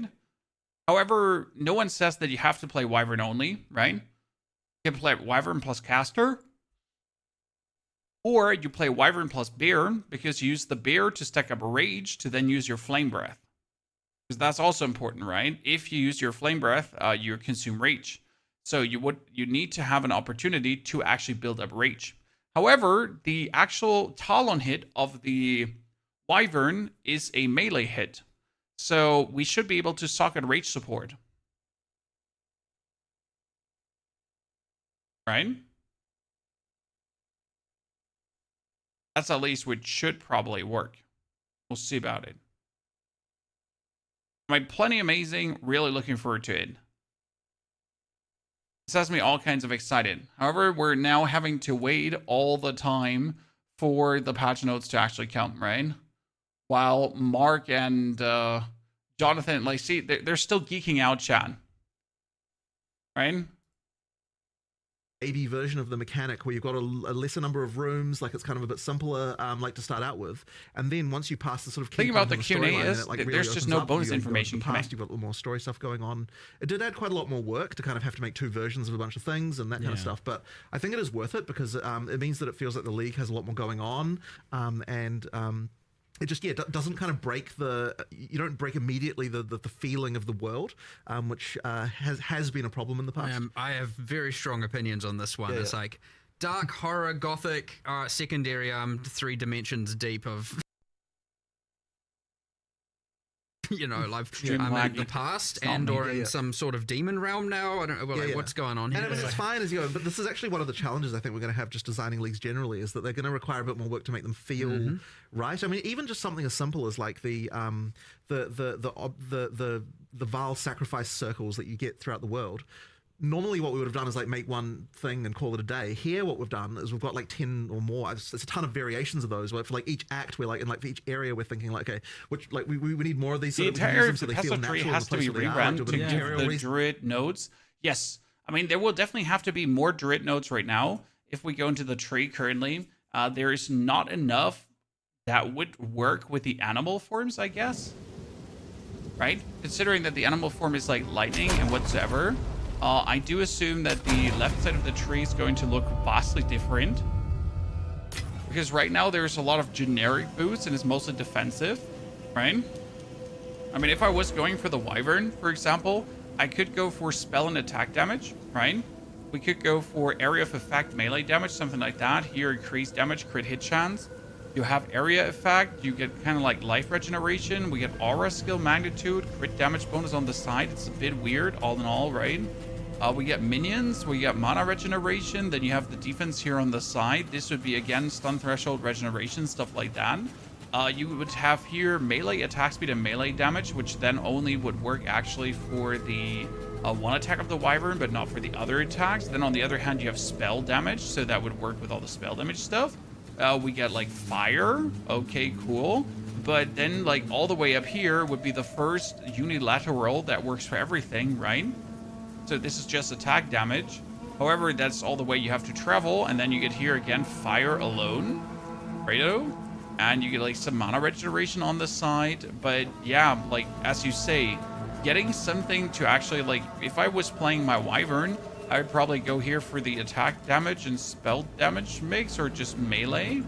But again, melee just like, is the melee attack actually on the druid skill? Let's check.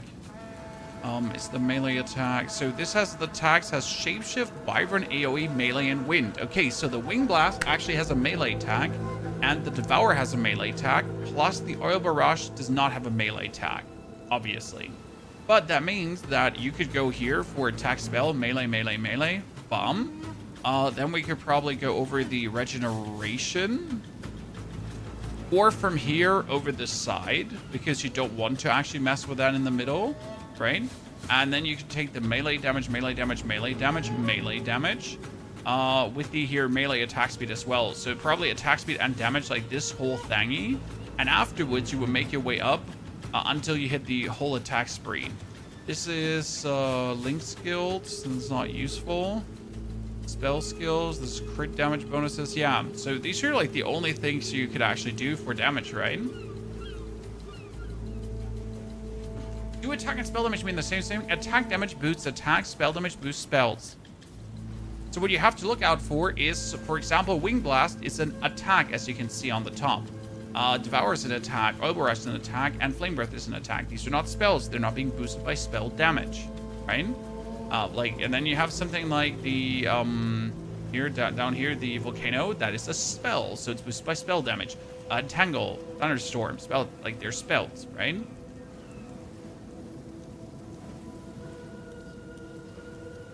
Okay, that's pretty cool. Chat, what we're gonna do right now is we're gonna go offline, and we're gonna record a video where I wrap everything together that we learned about the Druid today, and then tomorrow we're gonna get the whole patch notes rundown, because I need to sleep before I read 400,000 lines of patch notes. They changed 90 skills. They brought 200 new passive notes. They reworked almost every single ascendancy that I said, and balanced that, rebalanced it, and changed them again. We have a lot to talk about, chat, and it's going to be a nifty TLDR with timestamps and everything. What I can promise for tonight is I'll do a Druid video where we wrap everything together for the people that have missed it. Tomorrow will be then the patch note video, and we will do one on the new league mechanic with the temple, but we break that also completely down, okay? So those are kind of like the videos I've planned. And what we're doing is also live streams where we pretty much go over all these changes together and plan some future builds out, okay? Because the plan is to like revamp all the beginner guides that we have for you on our tactician and make them ready for 04, okay? That's my big plan. Therefore, thank you for watching. Thank you for being with me here for the reveal. And I can't wait to go through the patch notes tomorrow with you together, chat. It's gonna be crazy, and we're gonna have a lot of questions that need to be answered, okay? So therefore, take care, ladies and gentlemen. Have a good night, and if you have questions, post them in the comments, and watch the video that's there to come in like 2 hours maximum. See you then.